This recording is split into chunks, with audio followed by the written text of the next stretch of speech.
Sacred Symbols, a PlayStation podcast, is brought to you by, well, you. If you want to learn how to support our show, go to patreon.com/laststandmedia.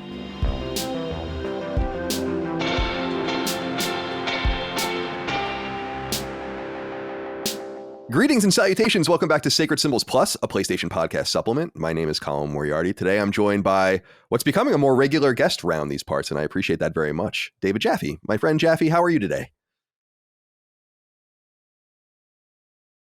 You're just going to ignore me? No, you know what I'm thinking about? You're upset? No, I'm thinking about, let me ask you a question. Sure. Before we get to what we're talking about, if you don't mind, can we preamble a little bit? I don't mind at all. Okay. This is how it goes. So you talk about, and I had been a fan of what you call the Sunday shows for a while. And then I kind of fell off. And then the other day we were on a show and you mentioned, you watch the Sunday shows. I'm like, oh yeah, I should get back to watching those. And I had two questions. I watched a little Meet the Press this weekend with Chuck Todd. Yeah. Chuck Todd. What's his fucking name? Chuck Todd.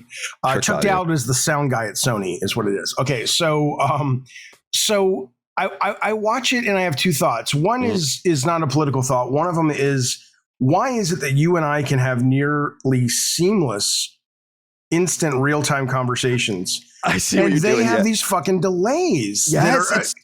What? and if people are watching and they don't know what we're talking about, it would be like, is that exactly what happened, Senator? And then the senator's got like 4 seconds of like, yes, that's exactly right. What are you doing? Would you like to borrow my iPhone?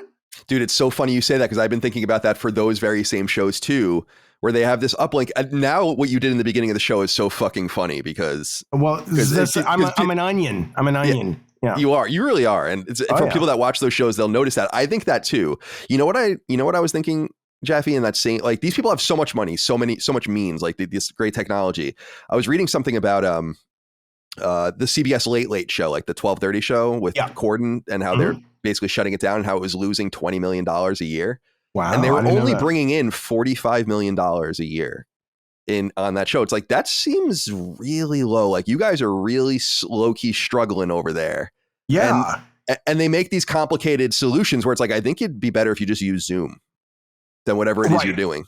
Well, I wonder if it's there's no way it's like, we're contracted, so we have to. I don't know why they are beholden to this technology, because it doesn't look any better than a lot of streams I've seen. But anyway, so that was question one.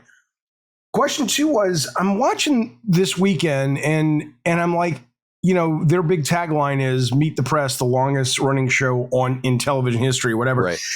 And I'm like, sure, I get it when the host is charismatic or whatever. Like, what was the guy's name? Who's Russer? Like Tim Russer. Tim Russer. Yeah, he was awesome for years. He was. But it's like this weekend, Chuck was interviewing some Democratic leader in the Congress or the Senate. I forget who it was, and it was like, what's even the point? Because it's like all they do is give the marching orders they've been given from the DNC or the RNC, and I'm like, this is basically, you might as well just give me a press release, because it's not like Chuck's ever going to get anybody to say anything that's off brand. Yeah, especially not him. Right. Yeah. I mean, does anybody do this well?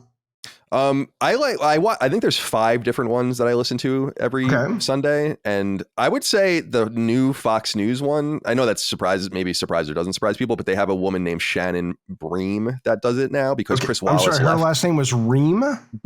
No, Bream, Bream, but yeah, close. I was excited for a moment. Yeah, and she seems pretty good, a little younger and maybe a little more agile with the questions. And I also think why can't I think of his name? Let me look it up. The CNN one, surprisingly, is like a fairly decent one too. Yeah, like George Stephanopoulos, that one sucks. That's ABC. Right. Yeah, State of the Union is the one. That's the Fox one? No, that's the CNN one. That's the CNN one that's pretty good. Yeah. It's got can you see that? It's got that guy on it. I don't know if you can see him or not, but I can't remember his name. I can see him enough to know that he's just some dude, some white guy.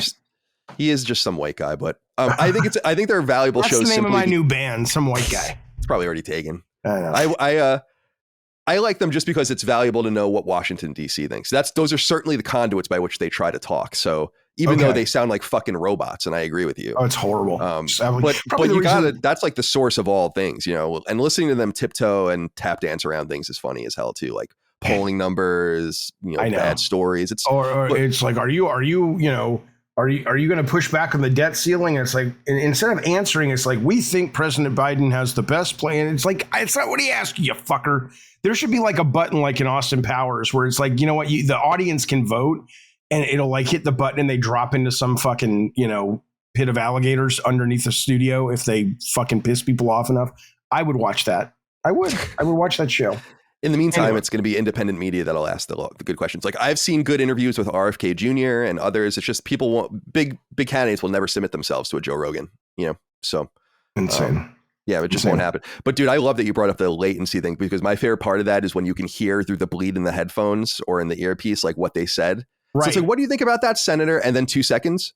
What do you think about that, Senator? And then it's like, what is this, going to fucking Mars, the signal, and coming back? Yeah, exactly. Yeah, it's crazy. It's crazy. But, you know, maybe more old people than us watch those shows.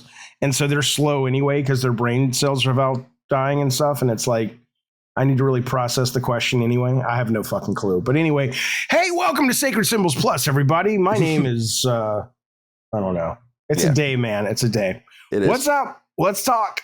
Yeah, let's talk. I wanted to have this topic. So you were on Constellation recently. You've been on more often, and we love having you over there. I love being on. Thank you. And Game Pass, you're very welcome. And Game Pass came up, and this is a topic that comes up on Sacred Symbols sometimes. I'm sure they talk about it on Duke. I know it's something you feel a certain way about.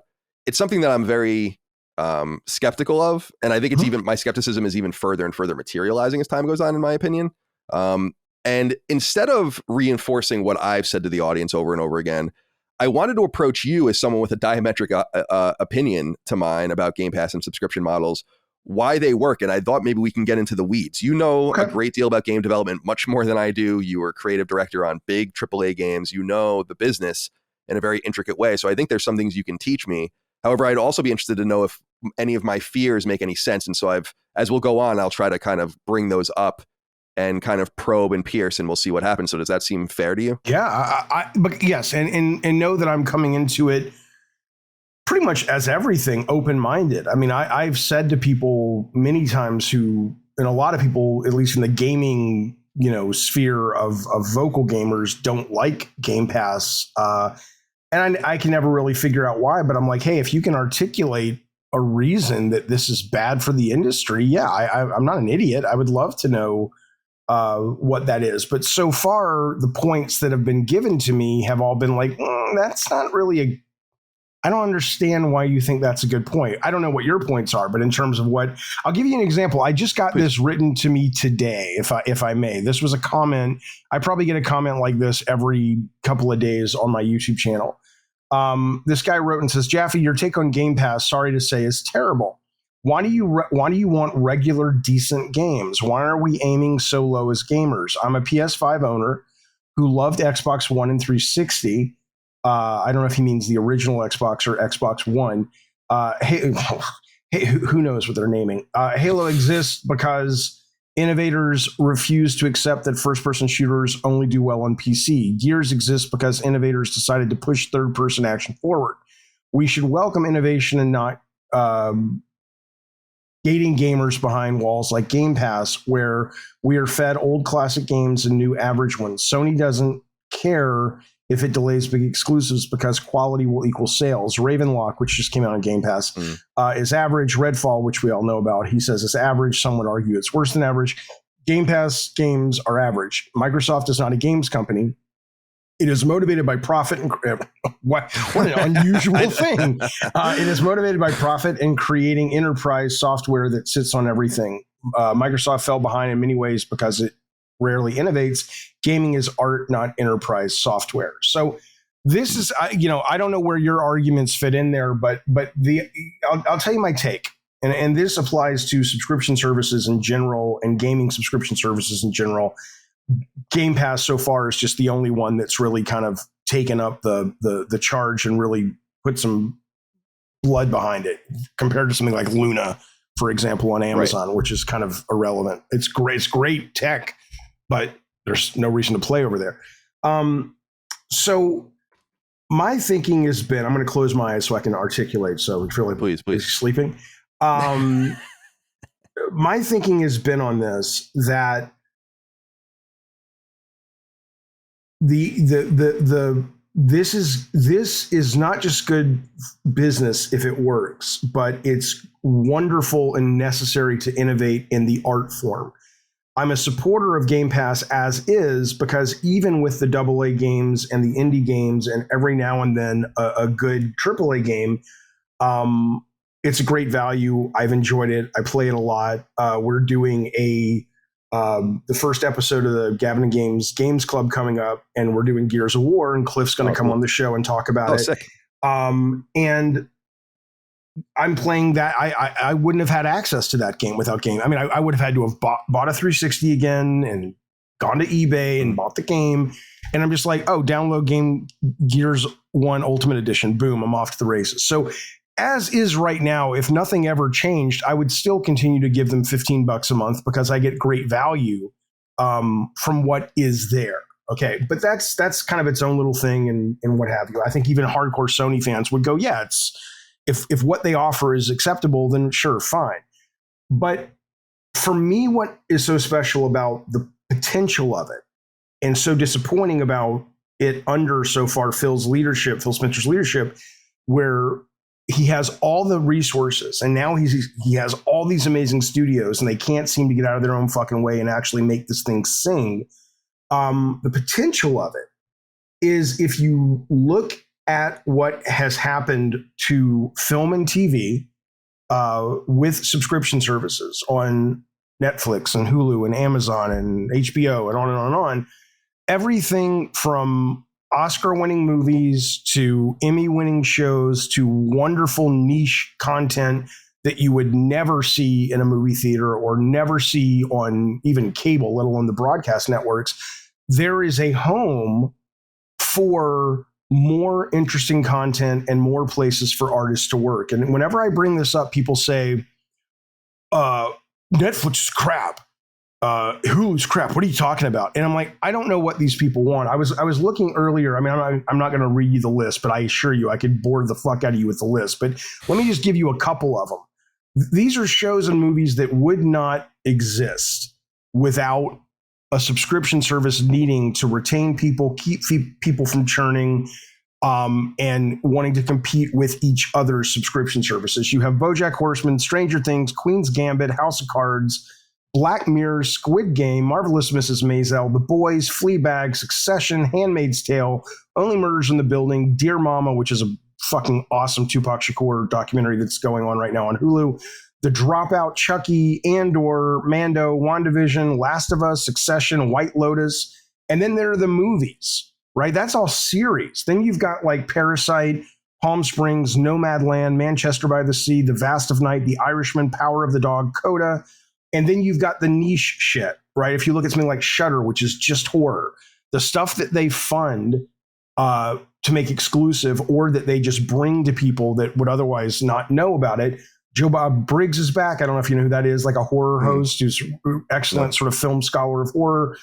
There's a movie called Host, Mad Gods, Skinamarink, The Sadness. These are things that are just, you're not going to get in the normal path of distribution and funding and greenlighting, right? And so as a guy who's created games, and as a guy who has seen the $70, at the time for me it was $59 or $60 business model, I mean, every creative enterprise that is not sort of a one-man band is somehow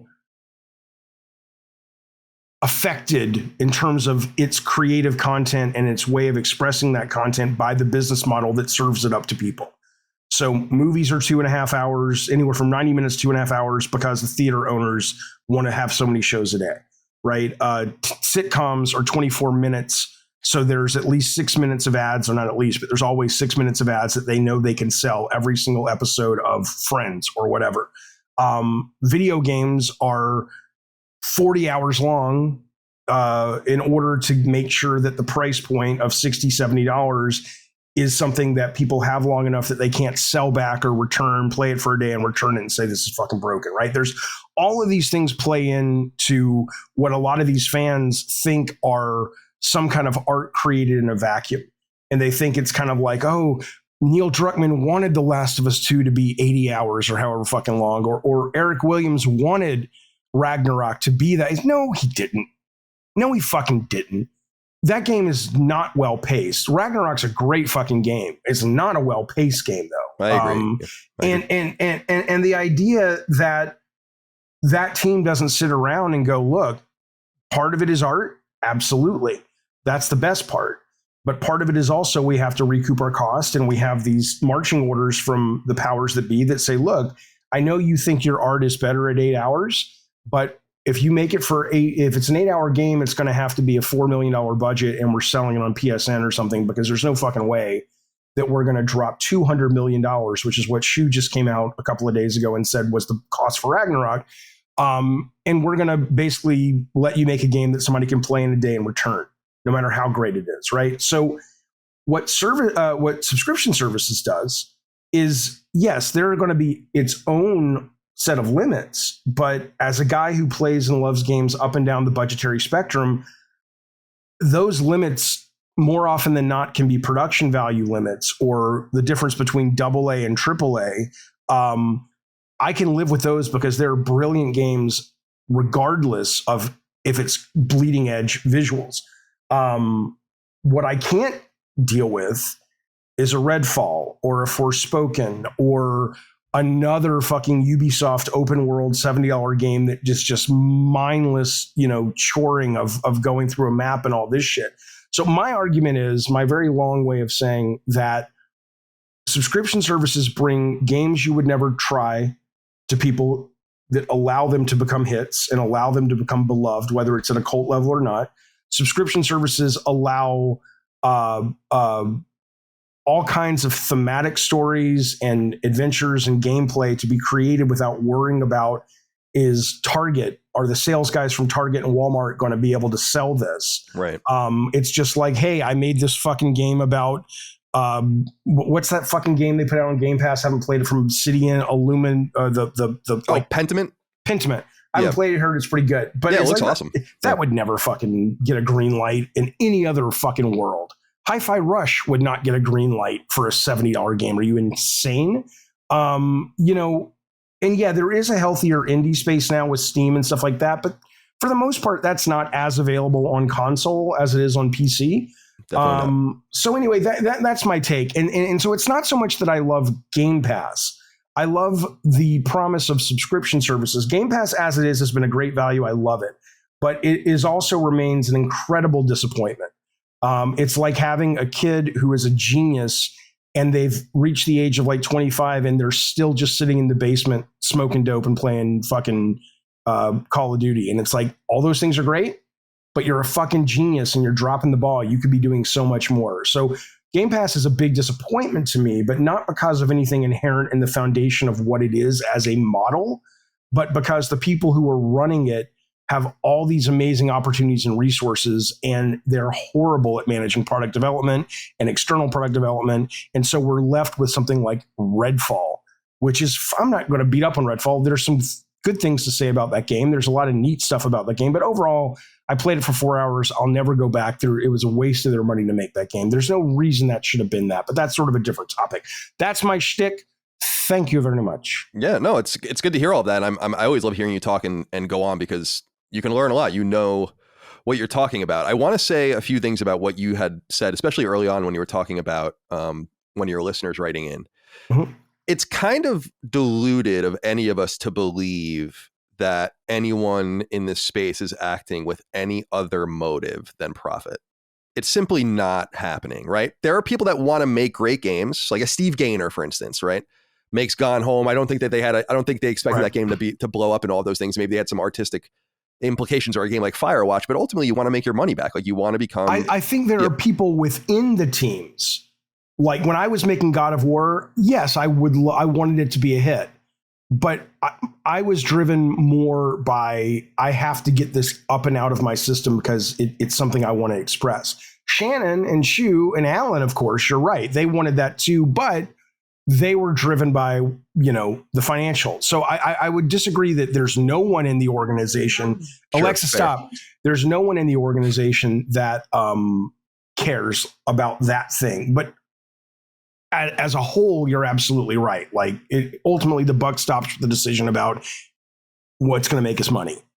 Yeah, that's fair. You're right. There's obviously, and I should say too that there are like game collectives like Motion Twin and others that do things in a different economic way. So maybe I'm being too exacting there, and you're right. But in a sense, it's silly to think that there's an altruistic element to the video game industry, I guess is what I'm saying. It exists to make money, and it makes more and more and more and more and more money. And that's how it proliferates. And I think the money aspect of it's really important, and I want to get there. But no one can dispute, and if I wanted to steel man the kind of Game Pass argument, you can't possibly dispute the value, the accessibility, the ability to jump around to different games, and all of the rest. However, I feel like it could have a downward effect on the economics of video games, very similar to what we saw. There's one company and one app or whatever that destroyed the economics of the games industry, and it's Apple, and it's the App Store, right? And they created a race to the bottom where everyone undercut each other to such a degree that it's basically a wasteland. I mean, there are very few mobile games, that a console gamer would want to play. That depends on what you're talking about. Are you talking about Apple Arcade, the $4.99 subscription service? No. I'm talking about just a general ability to buy a la carte. And Apple Arcade is interesting to me because, and I mean this with all due respect, because I have friends that a lot of ex-IGM people went to Apple, right? So like there's Apple Arcade, the whole Apple App Store is IGM people. So I don't mean this with any disrespect, but it's like creating a problem. Like it's like stabbing yourself in the leg and then saying, oh, here's a fucking bandage. And you can pay for the bandage, like it's like, okay, but you stabbed yourself in the leg. But I don't know if that was the original intention. When iPhone first came out, if you remember, I believe you bought Angry Birds straight up. You did. And then they said, hey, we can make more money if we do this. And then I assume what happened, I don't know, is they started to go, the phones are getting powerful enough that and audiences are getting annoyed that we could be selling to gamers too, not just like soccer moms playing Candy Crush and wanting to buy another 10 moves or whatever. Then they invented the solution, but I don't think they stabbed themselves. When they stabbed themselves at the time, they didn't go, ow. They stabbed themselves when they stabbed themselves and said, hey, it feels pretty good. We're making shit tons of money. So I don't think it's not like the razor blade thing or something where it's like, they didn't create that problem. But you know what I'm saying? I think you know what I'm saying. I do, but I guess I should reinforce that what I'm saying is that economic decision, right, to, in this case, have an unfettered app store, which is something that I think PlayStation, and that's a totally another thing, but that isolated decision had massive bleed over into the rest of the industry.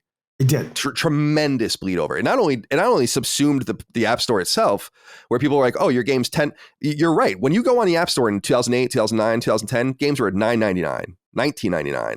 But then it's like, oh, wait, $7.99, $6.99, $5.99, $4, blah, blah, blah, blah. And then you get free to play, right? Mm-hmm. And so on and so forth. Now, people can think that's a revolution and there's good shit and all that. That's great. But that decision in one ecosystem went all over the industry and splashed on it, did a bunch of splash damage to everything. And Game Pass, while not doing the similar thing, it's not like diluting its own value or doing the same, it's not making the same choices. It's making a choice to, have a subscription model, probably run it at a loss. I know they claim it that it makes profit. I don't believe that at all. And I can go into the numbers, and I'd be interested to know what you think of that. I don't believe that at all when they say that it makes a profit. I think that they are looking at licensing money and saying they're making a profit on it, but they're not taking into account their fucking development costs. So it doesn't really make any sense from that level. But I think that they're making these decisions that will have economic ramifications and quality ramifications that will splash onto the rest of the games in the industry. Very similar to Apple's decision with the iOS store. So I'm not saying that those are identical situations. What I'm saying is that they're both having deleterious effects on everything else. And you can tell that because, in my opinion, we haven't gotten new Game Pass numbers. I wrote this down in more than a year and a half. I thought we didn't get numbers. We got a percentage increase. So it's up. Right. But they wouldn't give you a number. Exactly. You would get, so it was 25 million in, I think, June of last year. So it's not been quite a year and a half. And you would assume maybe it's like in between 25 and 30 million now or something like that. Or maybe it's flattened. I don't know. But I think that there is somewhat of a stagnation there that indicates that people are realizing that there's a quality deficit on Game Pass, or that you're not necessarily getting the best of the best. And when your time is limited, maybe that's what you want. And I'm sorry, go ahead. No, you go ahead. And I also wanted to say that I just think that the economics are such that, and this is what I think is most interesting, and I'd love to hear your take on this as well, is that there's one thing that's certain, is that Microsoft has made a decision and they can't do anything about it. Like, this is the decision you've made. You can't. So when people go and they say like, oh, Sony signed Final Fantasy 16 or Sony signed these Konami games. And it's like, yeah, Microsoft can do that, but they can never sell them to you. So they have to subsume the cost of that development. That's why third-party exclusives, for instance, have come back, and why I think companies are so eager to do them, because I think a lot of publishers don't want anything to do with Game Pass. And we could talk about that as well. So there's a lot there. I guess what I'm saying is that I don't want to dispute the value proposition, because it's like dangling a carrot in front of them. It's like, of course you're going to fucking go after. Why wouldn't you? Why wouldn't you take the maximum value? When I see people, they don't do it anymore now because it's not allowed, but I got 24 months of Game Pass for $3 or whatever. It's like, right. They just wanted people to subscribe. They weren't thinking about the economics of it. But the reality is that there has to be some sort of expectation that you do get what you pay for in video games. And the unique thing about video games, in my opinion, is that and I actually have quotes here that I'll get into in a little while from Strauss Zelnick, of all people, who I don't know if you've read his stuff. He is very anti-Game Pass. But he explains why. And actually let me go. Do you mind if I go into these real quick? I don't, but I definitely, I just want to make sure, please, at the top, that we're clear. Yeah. There's a difference between suggesting Game Pass itself is being handled in a way where they are shitting the bed with it, and just totally crapping over all of the potential. I like how I said shitting the bed, and then I had to make a moment to come up with another metaphor, and all I ended up with was crapping all over it. I'm like, I thought I was going to have something really great there, and it's like, I'll just use it again with different words. But the point is, it's important to make a distinction between the potential value as what it means to the art form and the business of a subscription-based model of delivering people video games, and Game Pass. Because Game Pass, a lot of these, if not all of these problems that are being mentioned from you and a lot of people, has very little to do with the model and more to do with if Game Pass had delivered with what they had promised. If Halo was the new hotness, right? If Redfall was amazing, if they had brought out Starfield by now and it was Microsoft's God of War. So, if Sony was running it, and I don't mean in terms of production value, because I don't, great games have nothing to do, in my opinion, with whether the graphics are brilliant. I know some people love that, and that's great, but that's not what makes a great game. If somebody like the Sony people were running the development of the games at Game Pass, I think the conversation would be very, very different, because then you'd have people going, shit, Game Pass has 45 million subscribers. Game Pass now has 60 million. Of course we want to be on there. You would have Xbox saying, yeah, okay, we're not going to own Metal Gear Solid Remake, but you know what? We're going to have it exclusive to Game Pass for 2 years or 18 months. And in paying for that, yeah, we're not going to own it, but look at all the subscribers that we're going to get for the next 18 months that we're going to be able to funnel into more stuff. I mean, I think there's the potential of Game Pass, which has nothing to do with anything other than just Phil Spencer not doing a good job managing his crew. And then there's Game Pass as it is. And I think it's just important, I think, to talk about it, whether you're talking about Game Pass or you're talking about subscription services. The fate of both of them, I think, are different, because Phil's guys are not doing a very good job, in my opinion. Yeah, no, they're not. You and I have complete agreement there that I can't believe how badly they've bungled it, to the point where I said that on the show. Actually, it got clipped and was circulated, but my whole thing was, people are like, look at how much money Xbox makes. And I'm like, why do you care when they make that much money off of you and then they use it to do what they're doing? Like, that should be even more insulting. Like, you would think that they were losing money based on the games that they're releasing, where they're like, we're doing the best we can, And so I totally am in agreement with you there, where I found what he said to kind of funny, preposterous, in terms of like I was like, if you give them the 6, they have nothing like Uncharted, Horizon, God of War, all those. If you just switched it up, I think they would be in a much different position. So I completely agree with you. But what we're still not seeing, I guess what I'm saying is, because I agree with you, but the economic model you're suggesting where this would work hypothetically is still not proven out. Like, it's still a hypothetical model because the one company that has tried is not making it work, which is why I think it's so relevant when they say, oh yeah, we brought in $3 billion in revenue, 20% of our revenue or whatever from Game Pass, and we're running at a profit. And I'm like, that can't be true, you know? So I would love to know what and I wonder, before I even get into the Zelnick stuff, do you agree with me that that can't be true? Because here's my argument about this.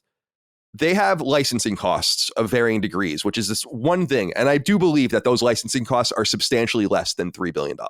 So I think that if you just counted those things, that they would be like, yeah, of course you're running at a profit.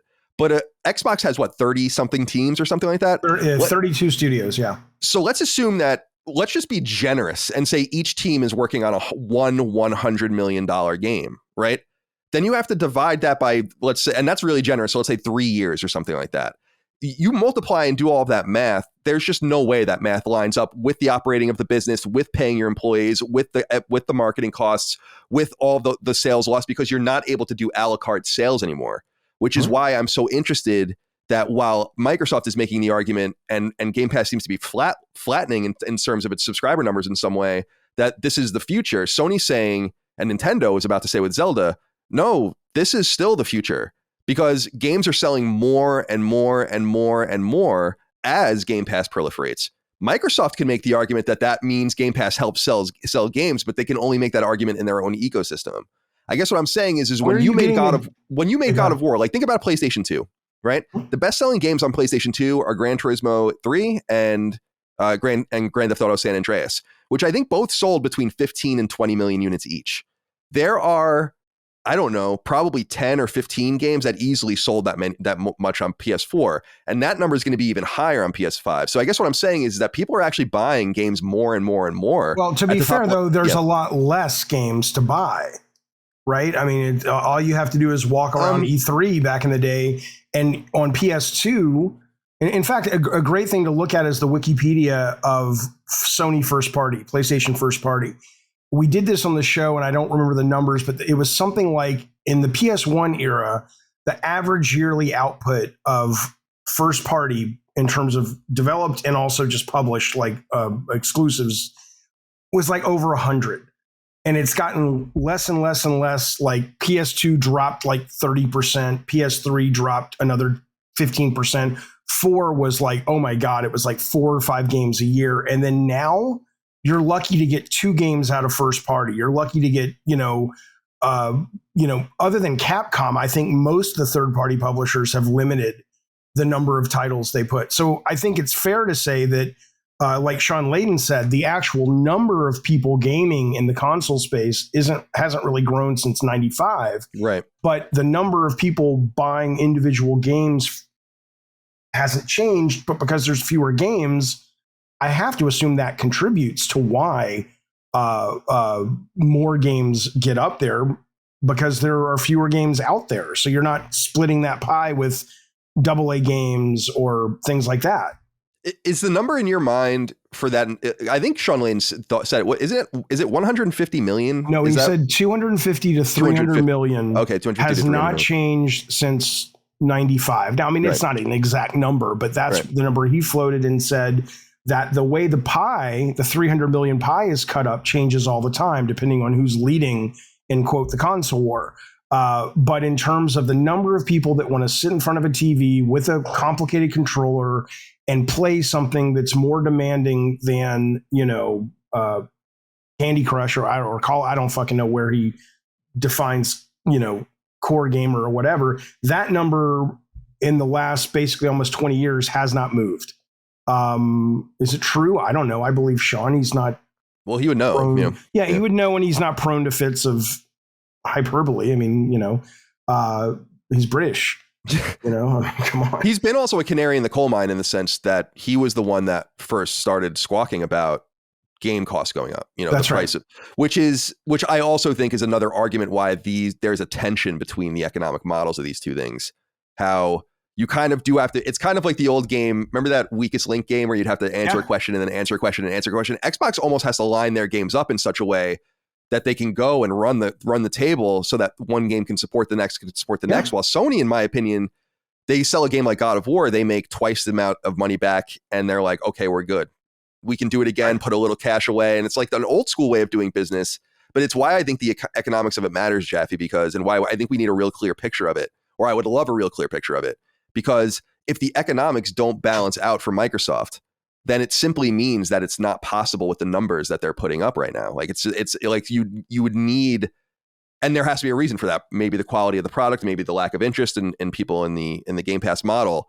But I think people ask, like, why does it matter? Why do you care? I'm like, it matters because if it's all being done on economically shaky ground, then what it basically means is Microsoft can take money from other parts of its business and do this and change the economic reality of gaming without doing it kind of naturally.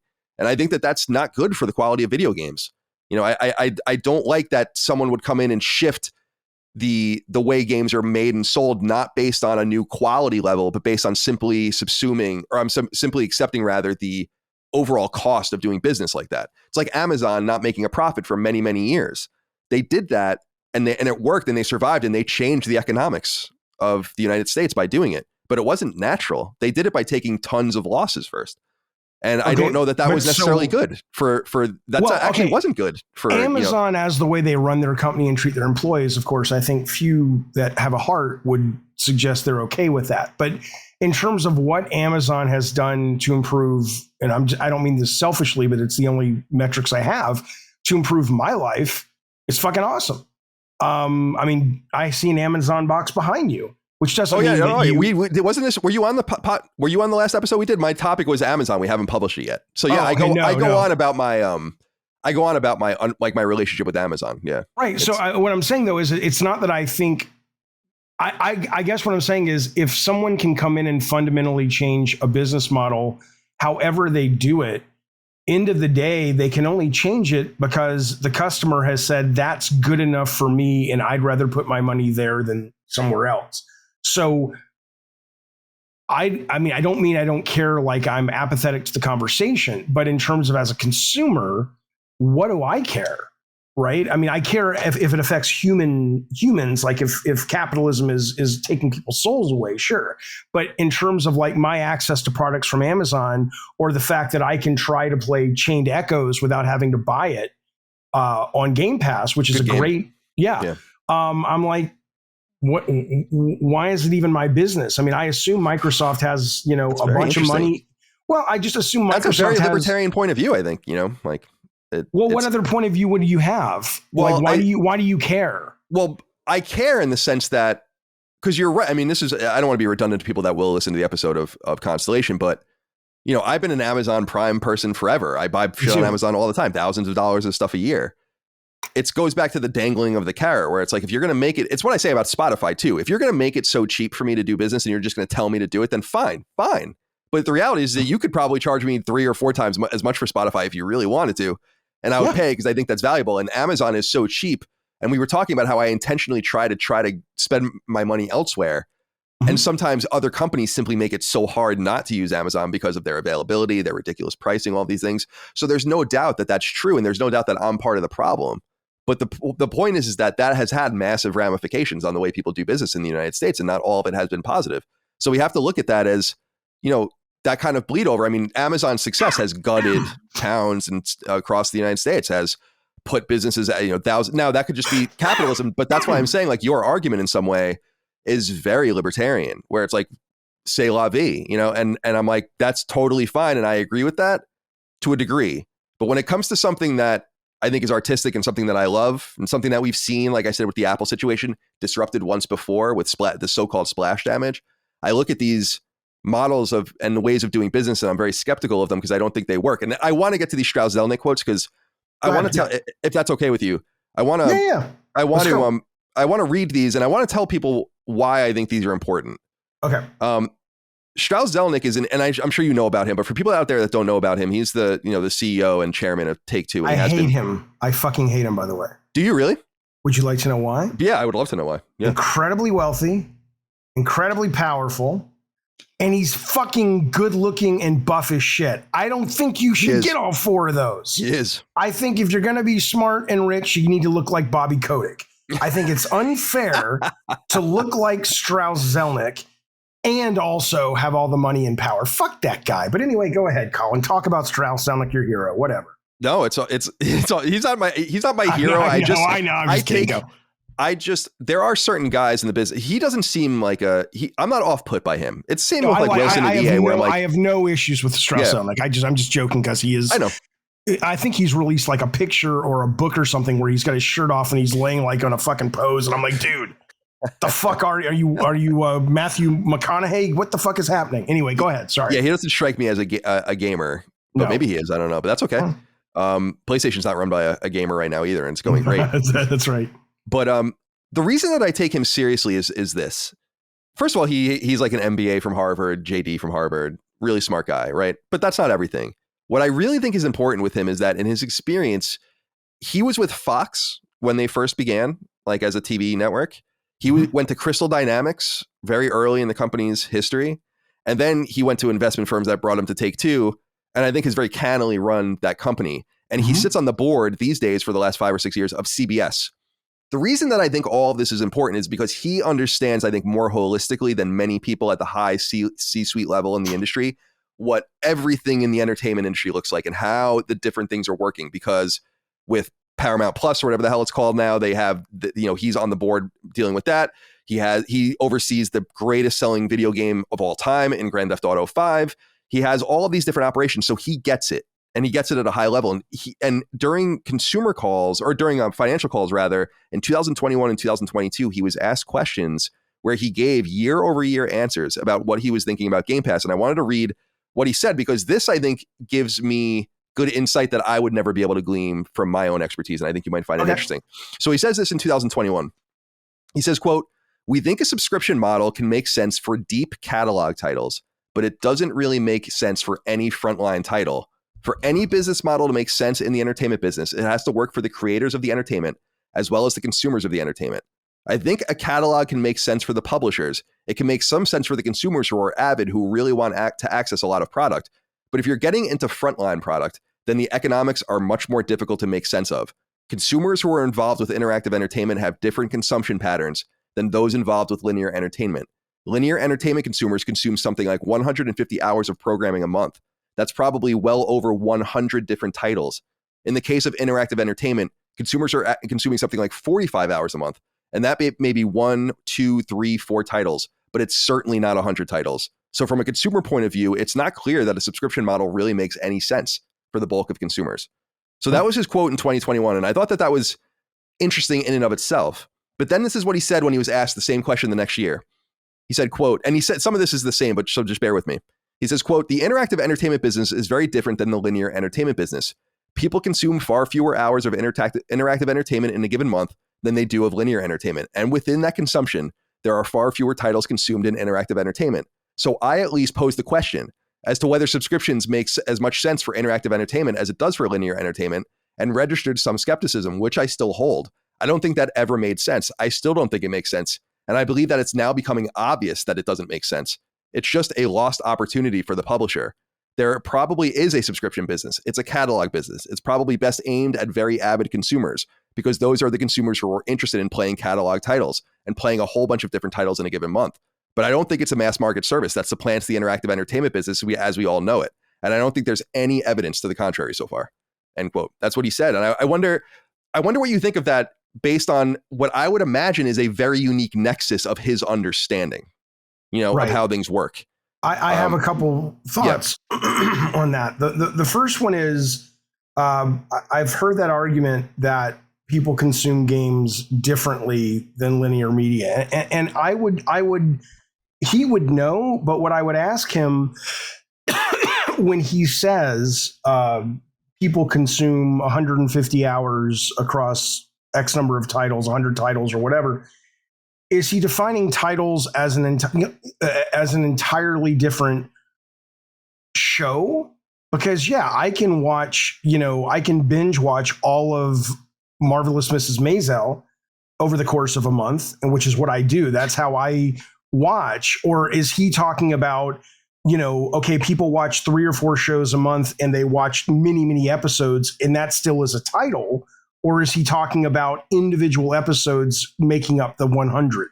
Does that make sense? Yeah, no, I totally understand what you mean. Because that's equivalent to a game, right? If you're going to play a month, or I played most of my last month was Resident Evil 4. Mm-hmm. I played probably 15 hours of that game, which is probably roughly about the amount of time I spent watching, a series on Netflix that we watched the whole thing.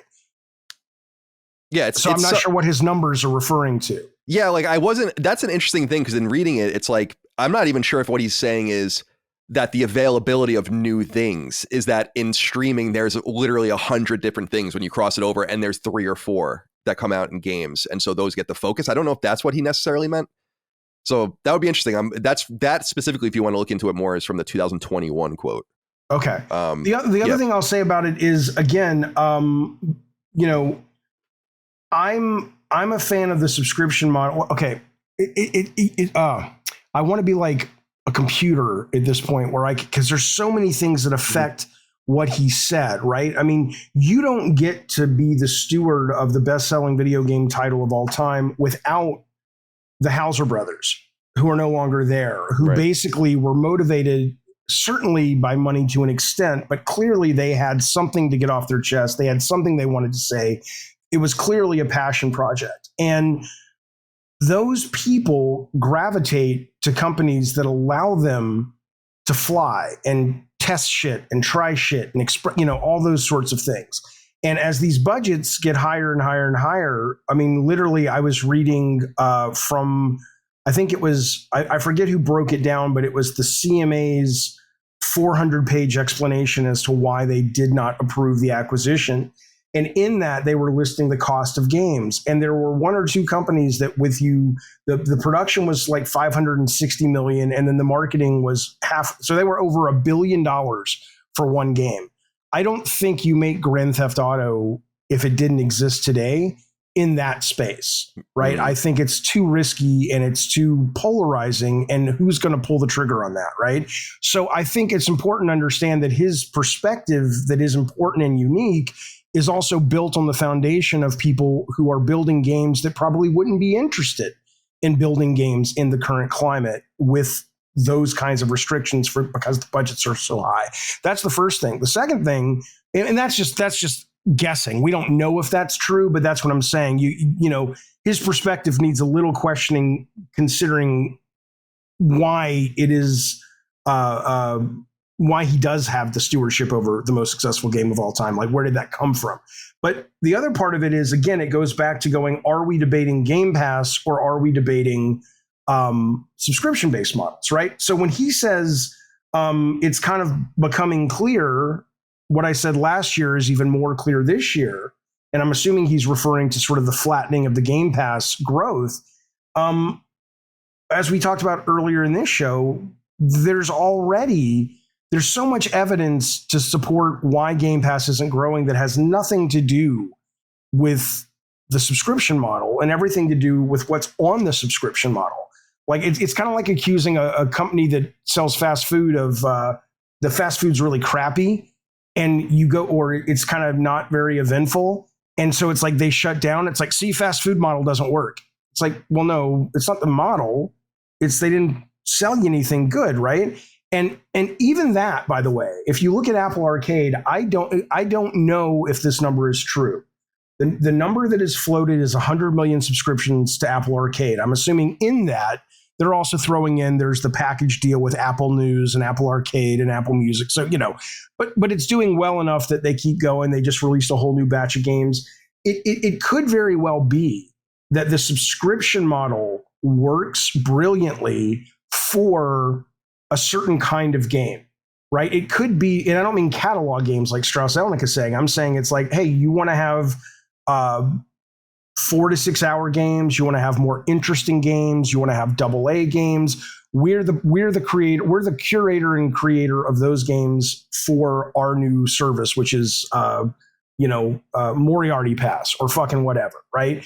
I think that to say that the subscription model doesn't work, would it work there? Is he just saying it doesn't work if you're talking every game needs to be a day one drop $1 billion title?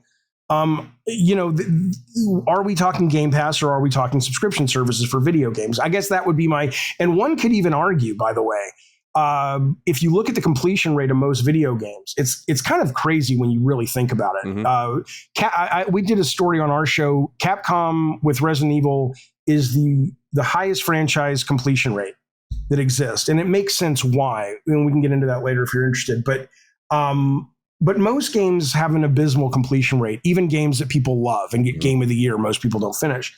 You know, the idea of a subscription service coming along and saying, hey, most of our things are 4 to 6 hours. They're finishable. They have no fat. One could argue that would actually improve the art form. And it's like, you don't need the padding. Movies don't have the padding. Yeah. Movies get cut within an inch of their life. That's an interesting thing. That's an interesting idea for them to say, like, that is the intent. You know? Right. But again, the leadership is abysmal. Phil is saying, I think, is we want to have the tentpole things, which is great. I love that. And we also want to have the hi-fi rushes, which is great. I love that. Then fucking do that, you fucking disappointing fuck. Yeah. Because, like how many years do you guys need to do it? Right. Because I'm out here defending his vision, because his vision, I think, is a great vision. But if you can't fucking execute it, then get off the stage and give somebody else the fucking reins. Yeah. I know that you don't have reins on the stage and it's a mixed metaphor, but listen, I have yogurt. So, you know. Oh, good for you, my friend. Yogurt. I love yogurt. Good for the tummy as well. Well, it's Yoplait. It's sugar. No, that's the shit I eat too. I love that. Like I love raspberry Yoplait. Yeah, I do too. But my kid likes vanilla, so I'm just like, I just get vanilla. I don't mean to eat on your show, but I'll die if I don't eat. No, it's all good. Also, I remember when I lived in LA at Safeway, they would have, you might have noticed this, like there was always a very limited amount of raspberry yogurt available. It must be more of a niche thing, or at least in my experience. And there'd be like one row, and then you could always tell that one of like 3 of us would go and just clean it out. That Moriarty's been here, that son of a bitch. And then I'd get there sometimes and it was like empty, and I'd be like, ah! That's right, yeah. I have found products in general being harder to find these days, but whatever. Definitely. Different topic. Definitely. Yeah, Mike always says French fries. That's the shit that's like really annoying her right now, is that they're like hard to get those. Yeah, like they're just like it's kind of scary. Portends weird things, but as far as you see, like I agree with you there. It's frustrating to me. Actually, I was really kind of defending more Nintendo's honor in some way to a listener, where I was like, people have been making this argument. Look at Wii U. Right. Nintendo had this fumbling, horrible console, and they came back with the Switch. Yeah. And I'm like, you guys are crazy if you're comparing Nintendo to Xbox, because you know what Nintendo did, regardless of how you felt about the Wii U, is that they still released great games on it. And some people might say like, well, it didn't matter. And I'm like, it didn't. But you know what they would have never done is what 343 did to Halo. In fact, they would have never allowed 343 to do that to Halo. They would never have done that to Mario. That's why when Zelda comes out, it's going to sell 25 million units. That's right. That's right. And listen, I don't even get even that. If I'm again, I don't. Maybe he's got a different agenda than what he says his agenda is. I mean, I don't fucking know. But it's like, if I'm Phil Spencer, I'm like, look, 343 is a mess. But I'll tell you what, you got the engine, you got all the pieces. Give me our big Game Pass drop in 18 months, give me a 4-hour Halo single player narrative episode. Just make me, it's 4 hours, it's fucking crackerjack, it's got tension, there's no fat, it's really interesting to the lore. Boom. It won't cost a shit ton of money because we're building on the bones of what we already have. Go. Coalition. I want to have a 5-hour Gears of War drop for, March. That's our big game. And again, there'll be a big tentpole game maybe coming from one of our other studios, but they've got enough money that it's like, hire a skeleton team of about 30 people, make a 5-hour game. Boom. There's your Game Pass for March. You keep people from churning off the service, and it's a commercial title. It's what do you think is happening? Seriously, what do you think is going on at that company, Microsoft, where this is it just they're so big and so busy with big things that this is just kind of like Stadia was, and nobody thought to go, oh, you mean it costs money to make games? I mean, what is happening with these people? Yeah, I think there's probably multiple problems. I think one of the problems is probably a very practical business problem, which it seems that, and I don't know how extensive this is, you will probably know more than this, that they use heavy contract work at these studios. And I think that in and of itself is a massive mistake. When you have a fluid workforce like that, think about Sony's acquisition of Bungie, where 1/3 of that entire allotment was just for retention, over $1 billion. to keep everyone there and solidified, not making them work on 18-month contracts and making them constantly seek out new work. Like that is not a way to run a game studio. That does not, like you can, like you said, you have to have a core, but they didn't even have that. It seems like hundreds and hundreds of people worked on Halo. And you look at something like, if you compare, Uncharted series or The Last of Us and all this, like people stay at these places. Yeah, they stay when in I was Insomniac. there, and what I still hear is, there are certain, I mean, I know we use contractors, but there was the core, there was sort of the stars and the co-stars, though, of development that were full-time employees. And we would bring in people and, hey, we need a little help with this, but mostly that core was never contractors. I don't know if that's changed, but why do you think they do that? Is that just inherent to Microsoft, and so they haven't thought they need to change it? I think it probably is inherent to them, because a really important and interesting thing, Jaffe, is that their workforce, even over COVID, rose and I'm saying Microsoft's overall was something insane, like 50,000, including contractors. Right. And they hire and fire and just release people, and like it's just constant door. And I read, I don't know if you saw that story. I think it was in the Wall Street Journal about how some of these companies hire people and just stash them away during good times. I heard, And like don't even have them do anything because they just are afraid they're going to go work for someone else. I don't know how extensive that is on Xbox's side, but what's clear to me, especially with Halo and knowing people like Chris Raygun is pretty well connected with those guys, with 343. And it's like, no, it's like there's just a constant carousel of fucking people in and out of there. How are you ever going to make a cogent game when you can't keep your team together? So I do think that that's a practical thing, but I also think that they just don't have, you can do the Steve Jobs, like, snarky, they have no culture quote. I don't really think that that's true about Microsoft. I think Microsoft has operated in a very interesting way. They're a fascinating company, and going all the way back to their days in Albuquerque and their massive aggression towards the PC industry. And I think that revolutionized computing, and we have a lot to thank them for. And I also think Xbox brought a lot of really interesting stuff, especially with Xbox, the original Xbox and 360 to the industry. So I don't want to discount them there either, but they just have never had the culture of building from the beginning. I always say that, and it's true, that when they thought to get into video games, their asses got on a fucking plane, went to Kyoto, and tried to buy Nintendo. They didn't think of doing a Skunkworks at all. They didn't try to build something from the ground up. And I think that that's also something that matters, because until they got rejected, and then they did in fact do a Skunkworks with Jay Allard, and who was red hair guy, big personality. He used to be an agent. Seamus. Seamus. Seamus. Yeah. Blackley. Is that what? Yes.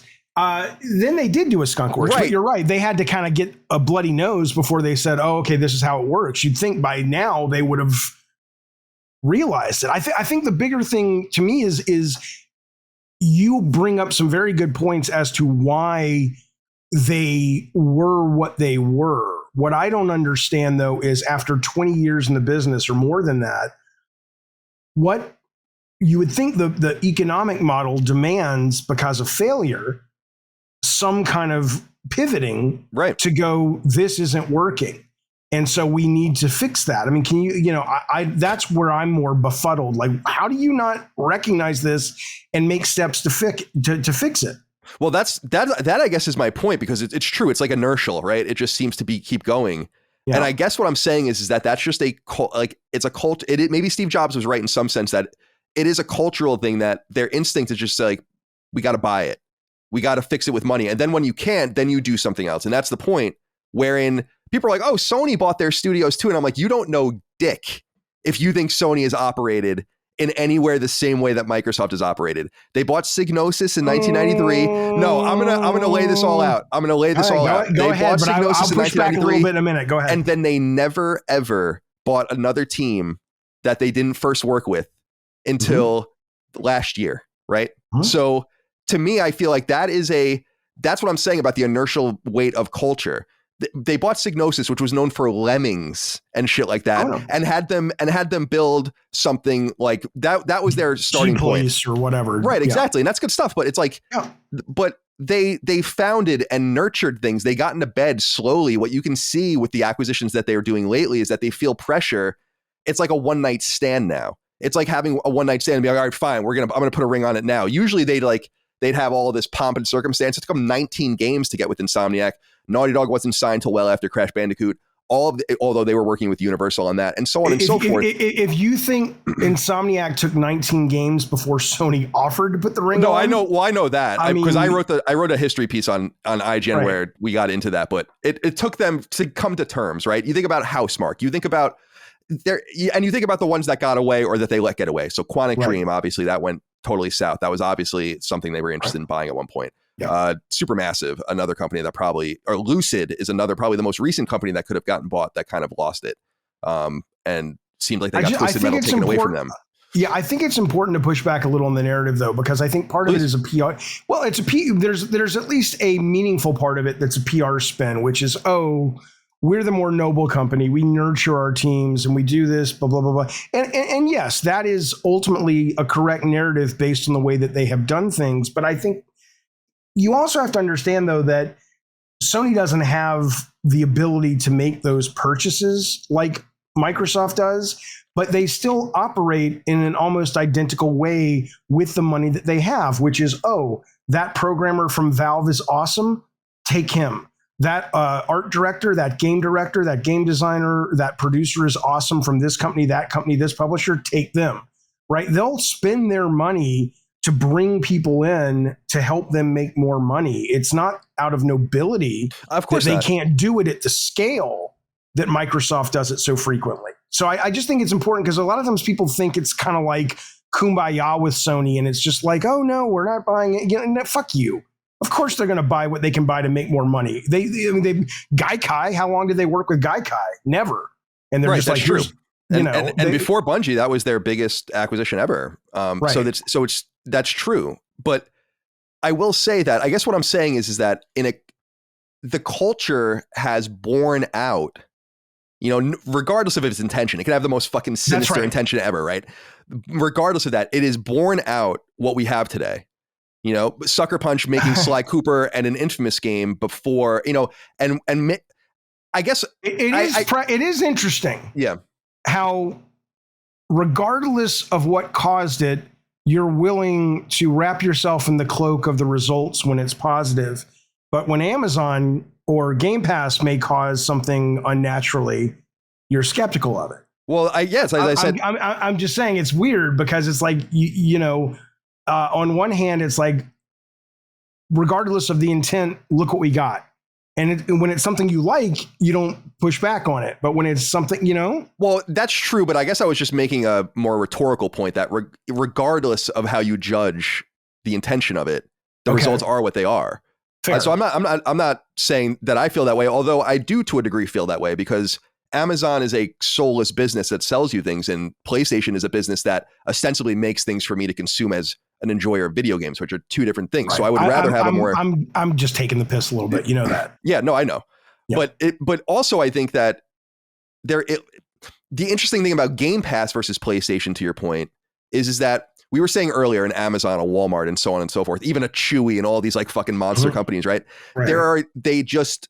They do destroy. That is capitalism. They destroy the things around them. So we have these examples of all the splash damage they've done and no example of the way it could work in a different way, right? Where maybe you're not as brute force, where maybe you try to grow things a little differently, or you have like your Chick-fil-A mentality. My fiance and I always get into these arguments where I'm like, I think it's so awesome that Chick-fil-A closes on Sundays, right? Because it gives their employees, like, no matter what, you're never working on Sunday. No matter what happens, it's no Sundays and all of that. And she's like, that's because they need Sunday to take the money and send it to all the anti-LGBT organizations.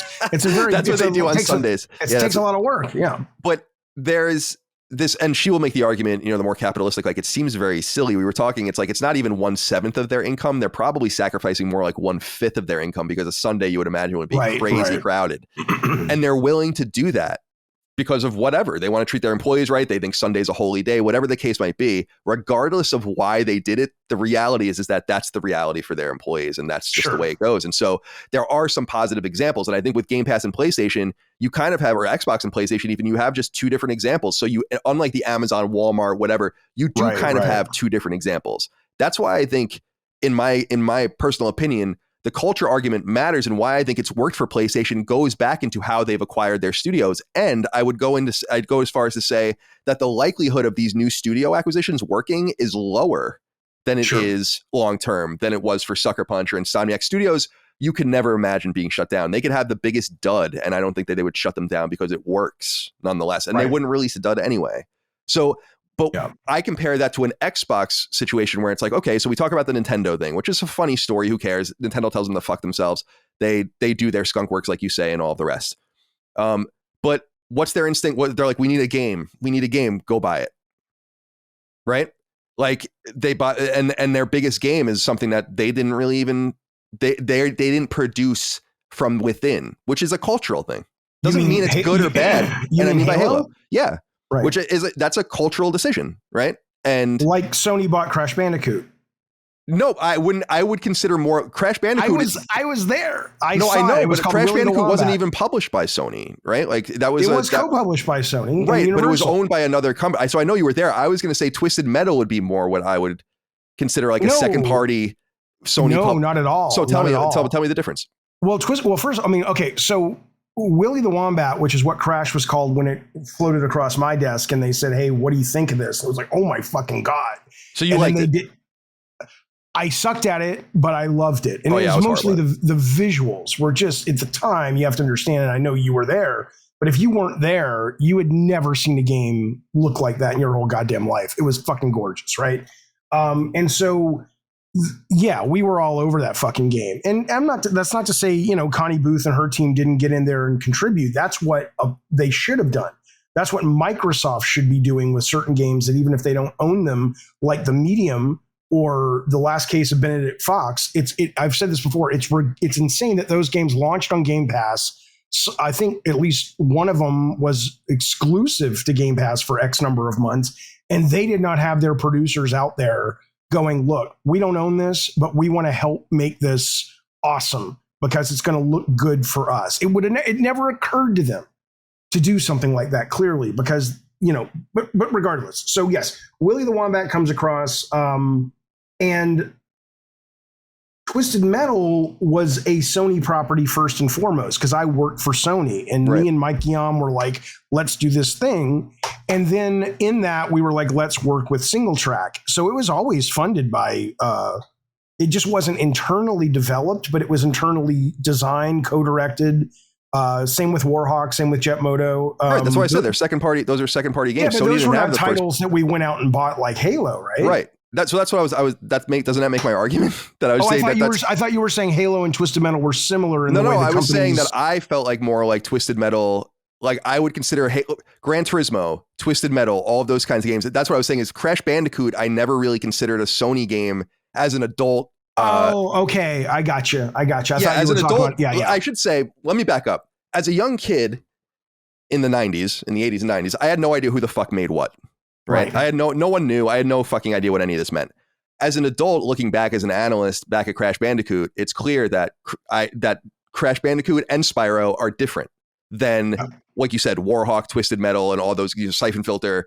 Right. So that's you're making a different argument than I was. That's my bad. I was getting that conflated with the Halo. Halo. I would consider Halo much more like Crash Bandicoot and Spyro. Okay, fair. That makes sense. That makes sense. And for me, I think that so that's just one example. And then you go on, Sony does Microsoft does what I think they should have done, and it didn't work very well for them, which I think sucks. But during the 360 era, go to Japan, spend a bunch of money, get Blue Dragon, get Eternal Sonata, get fucking Infinite Undiscovery, all these random games. They do try to get it done. That's how they should have kept operating, but they got scared off from doing that because they think that they had those failures. And then during the Xbox One era, I think they had more of them. And I think Titanfall was an early failure where they're like, we can't do this anymore. This isn't, or Tomb Raider, they're like, this isn't working for us anymore. And imagine having Titanfall and not knowing what you had. Right. No, that's right. Exactly. It's insane. And even like their partnership with Insomniac with Sunset Overdrive through, and through the Resistance team and all of the rest. And you would think that it's like, we know this game didn't do great, like commercially. We really like it. We really like you. What do we need to do to stay in business with you? We understand what you have. And Sony just came back in and swooped in and was like, fuck it. Don't you remember us? Right. You didn't have these problems with us, did you? And although they did in the late, the post Crack in Time Ratchet games weren't exactly selling well either. But so I just look at that. And then you get to that late Xbox One era where they go and buy a bunch of teams. And people like to bring this up, and because people, I asked at the time, I'm like, why would you go buy Ninja Theory? And people are like, oh, look at the game. Why do you think they buy it? And I'm like, you're not understanding what I'm asking you.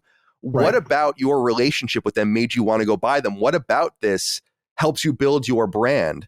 And people are like, oh, it's going to be the game. And I'm like, we're still waiting, for the fruits of a lot of these games. And I'm sure it's going to be great. But, and I think Hellblade 2 or whatever looks really great. But people are not understanding that I'm making a cultural argument, and they don't understand that it matters because look at what the other side has done with their cultural approach. That's why I get so upset when Sony seems to be kind of shaking those shackles off, getting scared and prodded into making more acquisitions for headcount and all that. I will say I think it's important to recognize, and I'm sure you encountered this when you were covering PlayStation. I certainly saw it before they were called PlayStation. The DNA of PlayStation, a lot of the DNA of creative PlayStation comes from Sony ImageSoft, which was nothing but abysmal failure after abysmal failure, unless you throw in a couple of games, right?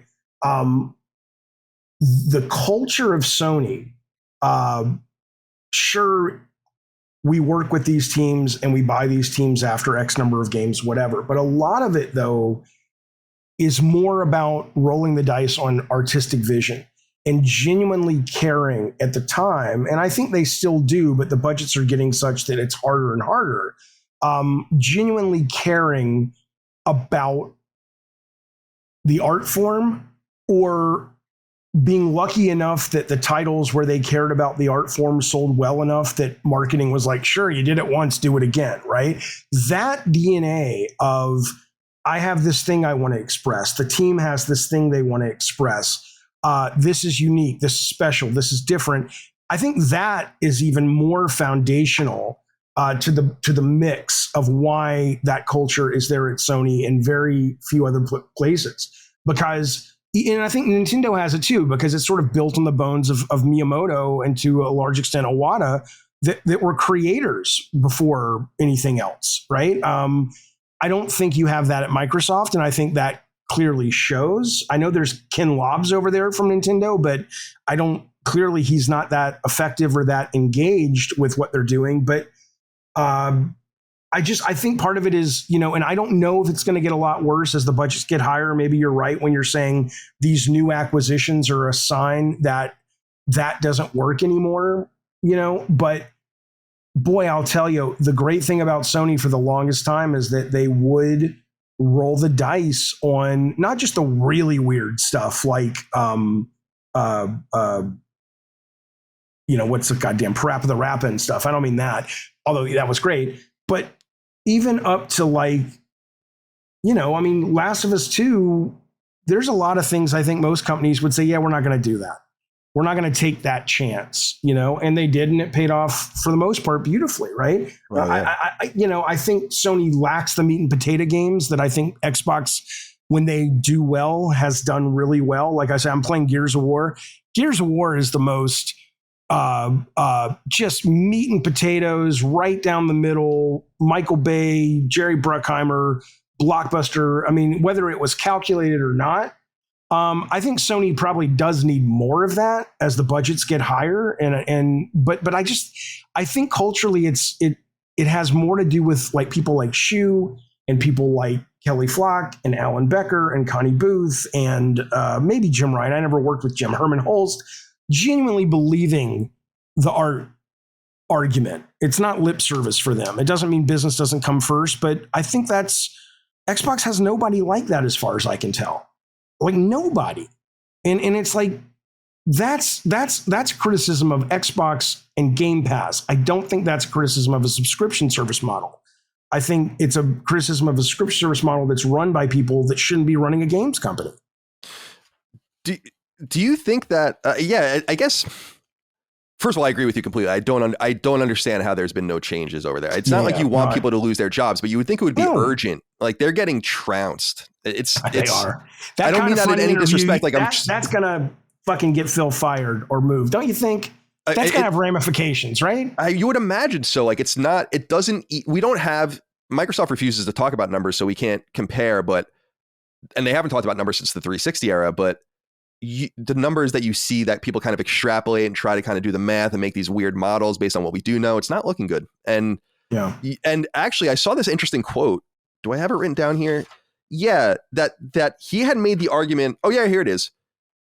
Xbox Two. So Jez Corden's podcast, our friend Jez, he says they reported this comes from thegamer.com in 2021, that apparently Microsoft had approached every relevant entity to come to support Game Pass by that point. And that Phil Spencer had said that, I guess, they kind of feel like, and this was, I think, last year too, he had said in an interview that they had felt like they might have been reaching a saturation point already on console, which to me seems like a really urgent and interesting problem to have. I guess I'm just wondering, like, can you see a situation like, all right, so imagine Sony's first party, imagine we did the swap, right? Microsoft takes Sony's first party, that shit goes over to Sony, Microsoft stuff, and then so Game Pass has to pay for Sony's output. Do you think it could? Like, do you think that like, because I think that no. would be yeah, go ahead. I don't, but I don't think that is the 3-second pro wrestling pin that people think it is. I think if the creative powers that ran Sony, if you went to Corey or Eric or Neil or back in the day Amy or me or Becker or any of these people and said, look, we have Game Pass now, this is our new mission, I think a very real conversation happens where we say, okay, 2 to 3 times a year, maybe just 1 time a year, whatever, we have to put out the big one. We have to make sure there is the thing that shows off the hardware, makes people lose their fucking mind, the Spider-Mans, the God of Wars, whatever. And then we need to take the same creative passion and artistry passion mixed with, relatively smart marketing, input. So we're not just making every game isn't Flower, which is one of my favorite games of all time, but you got to be careful. And we have to do those at a budget that makes sense. So Jaffe, yes, you can go off and make your dream game, but you only have $7 million to do it. And you have to build it on the bones of this particular engine because that gets us 50% ahead before we even start production. And in that culture of Sony at the time, you would say, okay, that's my job. I can do that. I can make an awesome banger of a 4-hour game that's going to blow people's minds. And I think they would approach it in that way because I don't think Sony looks at budget. I know right now Sony is historically identified as a company where their bread and butter is graphics and visuals and just the spit, shine, and polish, and that's great. People love that. But I think there is also the part of Sony that is artistic and creative and tries things. And I absolutely think that if we swapped, I think Sony could totally make it work. But they would make it work by recognizing, like Nintendo, that a great game doesn't need to be $1 billion to be a great game. And a lot of the people who push back on me with this, and it's fine. It's fine that to them, a big ingredient to them in a great game has got to be the production value. That's fine. But I think with a Game Pass-like structure, other than 1 or 2 times a year, maybe something you can acquire, you're going to be betting like Nintendo does on the concepts, the gameplay, the freshness of those 2 things. You're not going to be relying on, the most beautiful game ever made, which to me is between the latest Ratchet and Clank and Horizon, Burning Shores. I've never seen prettier. Yeah, I've never seen prettier games. But you're not going to build your foundation on that if Game Pass is your business model. So I think Sony could totally do it. I think that's why I'm so disappointed because I know how to do it. I know how companies do it. I've seen Sony do it, and I'm just like, please, Phil Spencer, you have an opportunity to make the coolest shit because this business model and all the money you guys have thrown behind it. Would you please bring people in that know how to do this? Because you're doing it's like you've built a Ferrari and you forgot the gasoline. Somebody give the man the gasoline. That drives me crazy. Yeah, I agree. I mean, I wasn't thrilled at all, and I called him out. Although I think he unfollowed me on Twitter as a result. Although I don't blame him. I guess he blocked me. Sean. I was gonna say Sean Layden. Yeah, is that who you're gonna? No, Phil Spencer blocked me. He unblocked me since, so I feel good. Oh, okay, cool. Yeah, no, Phil. I was gonna say with Sean Layden, I was gonna say to your point, Tencent going and getting him as an advisor, which I thought was shitty of Sean Layden to do. Because it's like, you can go work for anyone. I don't know why you're working for them. I know it's a lot of money. It's just like, but people have to understand he's teaching them how to do it, right? Like he's showing them how to do it. And it's surprising that no one understands that like you have to get those kinds of people in there, and the people you have in there. That's why I feel, and again, I don't know these people from a hole in the wall, but it's like a guy like Matt Booty you think would be the guy that would take the fall, right? Like you would think that if someone was going to take the fall, with the buck might stop with him. You know? The only reason I would suggest that that's not correct is because that logic makes sense 3 years ago. That logic makes sense when you launch your hardware with 0 first-party support software. Then Matt Booty takes the fall. The fact that Matt Booty hasn't taken the fall means Phil Spencer takes the fall. Because if you don't recognize that part of the pipe that's leaking, you're terrible at your fucking job. And I don't think he takes the fall. I think he's done a lot of great for Xbox. I like Phil Spencer, but he's in the wrong role at this point. I talked about this the other day on my show where, I don't know if you remember this, but Steve Race was the guy that launched PlayStation. But after PlayStation was launched, they got rid of him. And the reason is they said launching hardware is different than supporting the business once the hardware is launched. And I forget who they brought in. I'm not sure who it was, but it was a big name that they brought in to do all that stuff. And so, a lot of it may just be that Phil, it's like, you're good at this, but not at this. But regardless of all that, I look at Matt Booty and Sarah Bond and Phil Spencer, and I just go, it's kind of batshit. It's absolutely batshit. But I think Sony, they could do great with it. They could do great with it. I hope they do. I hope that's what, I wanted Game Pass to do great, so PS Plus would feel the need to go, all right. I mean, imagine, think about how inexpensive it would be, comparatively speaking, for 30 people at Santa Monica for the next year to just make a really cool Atreus-only adventure. It's fast. It's only 4 hours, but it's like, boom, PS Plus May. Whatever they fucking call it. I would be all over that. They've got it's almost like you've built the sets and the costumes. It's just, they write a fucking script and reuse that shit. Yeah, it's like, don't you think there's some complication? Like, it's interesting you were saying earlier, it's something we noticed too about how people don't finish their games. Like, I obsessively try to finish my games, but a lot of people don't. There is some weird tension, even though the behavior of the gamer doesn't indicate this, that people don't look at those kinds of games as real games. Like they just, as which games, like an Atreus 4-hour adventure, right? People be like, fuck that. Like I could see it's like Hi-Fi Rush people really liked, but there was that level of low-lying radiation behind it where it's like, it's not real. It's $30. That's just conditioning though. That's just conditioning. I agree, but you think it would change? Was the same. Don't you think it would have changed by now though? Like if it, like, I feel like we almost went through a revolution on PSN and the PS3 and PS4, and it didn't change many people's opinions. By the time they were shitting out those games at the end, like Bound and all those, like no one even cared anymore, and it just seems like I hear what you're saying, but I just think, like I'm saying, like people will go buy a $70 game and not finish it, and that will feel better to them than you saying, dude, I'll just give you a 5-hour game. And they're like, but I don't want your 5-hour game. I want the 15-hour game. I'm not going to finish. Don't you get it? And that seems to be what the market is saying. That's why when I see Elden Ring's completion rate, I'm like, you should go look at Elden Ring. Like, is Elden Ring, I imagine. shockingly high. Makes me feel like an asshole.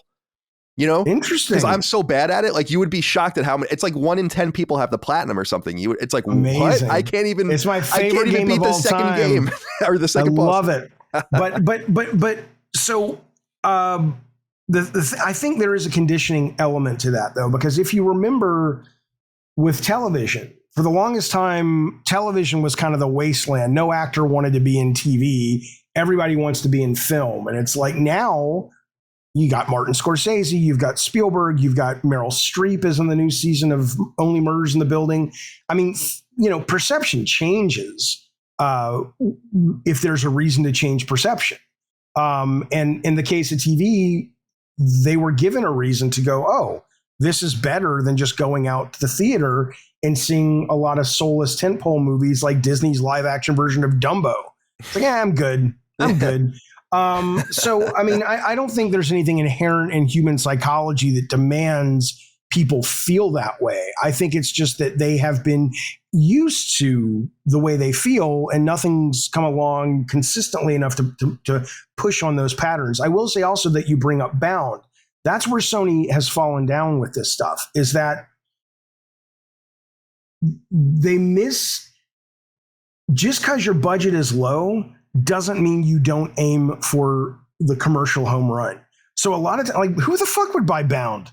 I'm not saying Bound's a bad game. It was produced through Sony Santa Monica, but it's some female dancer, low poly fucking, what the fuck is this? Yeah, I can't even imagine how badly that game sold. Right. So, but I don't think that's inherent to it being a 5-hour game. I think that's inherent to it being Bound. Right.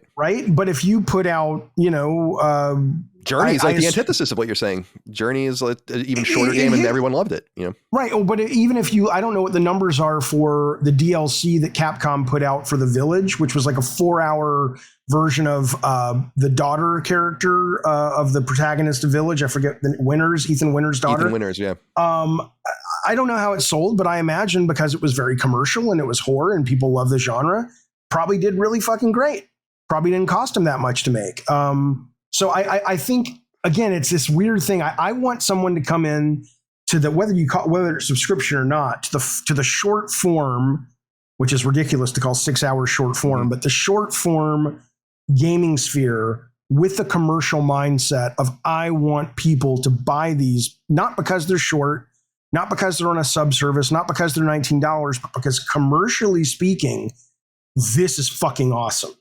And then I think we can have a real apples to apples conversation. But right now, when you compare it, you're comparing these kind of very arty-farty things to very commercial things and going, why aren't the arty-farty things working? And it's like, well, because they rarely work for a large enough audience. But there's something that supports your case, I think, too, Jaffe, which is that, and I relived this in evidence when I went and tried to rewatch Lost, which is a show I used to love when I was younger. Yep. I couldn't even get through the second season of that show. I'm like, this show is excruciatingly long. Why is there 24 episodes of this? Right. I can't take it anymore.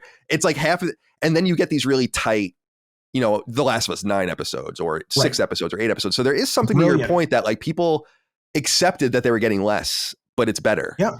There are no 24 episodes shows of almost anything that's not in syndication, nothing no one cares about anyway. I mean, we are literally watching right now, like I said, Dear Mama, which is a Tupac documentary. I'm not a big, I like commercial rap. I'm not like, I only bring that up because I'm super hooked by this thing and was never a Tupac fan before this, right?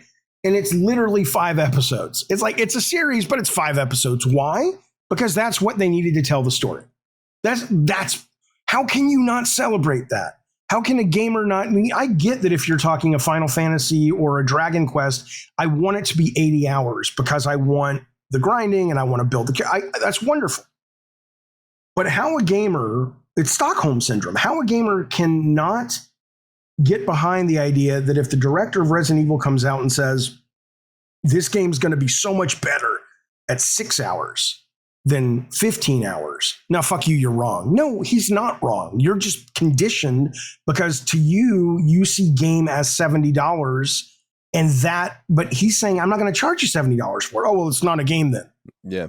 Right. This is the conundrum. I really not do the feel conundrum. It's a conundrum only in that here's why it's not a conundrum.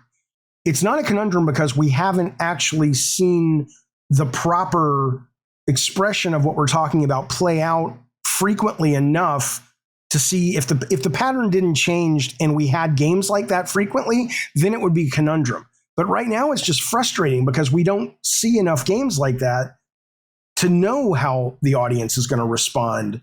Because the games aren't very commercial that come out at that 4 to 5 hour. Gone Home, one of my favorite games of all time, but come on.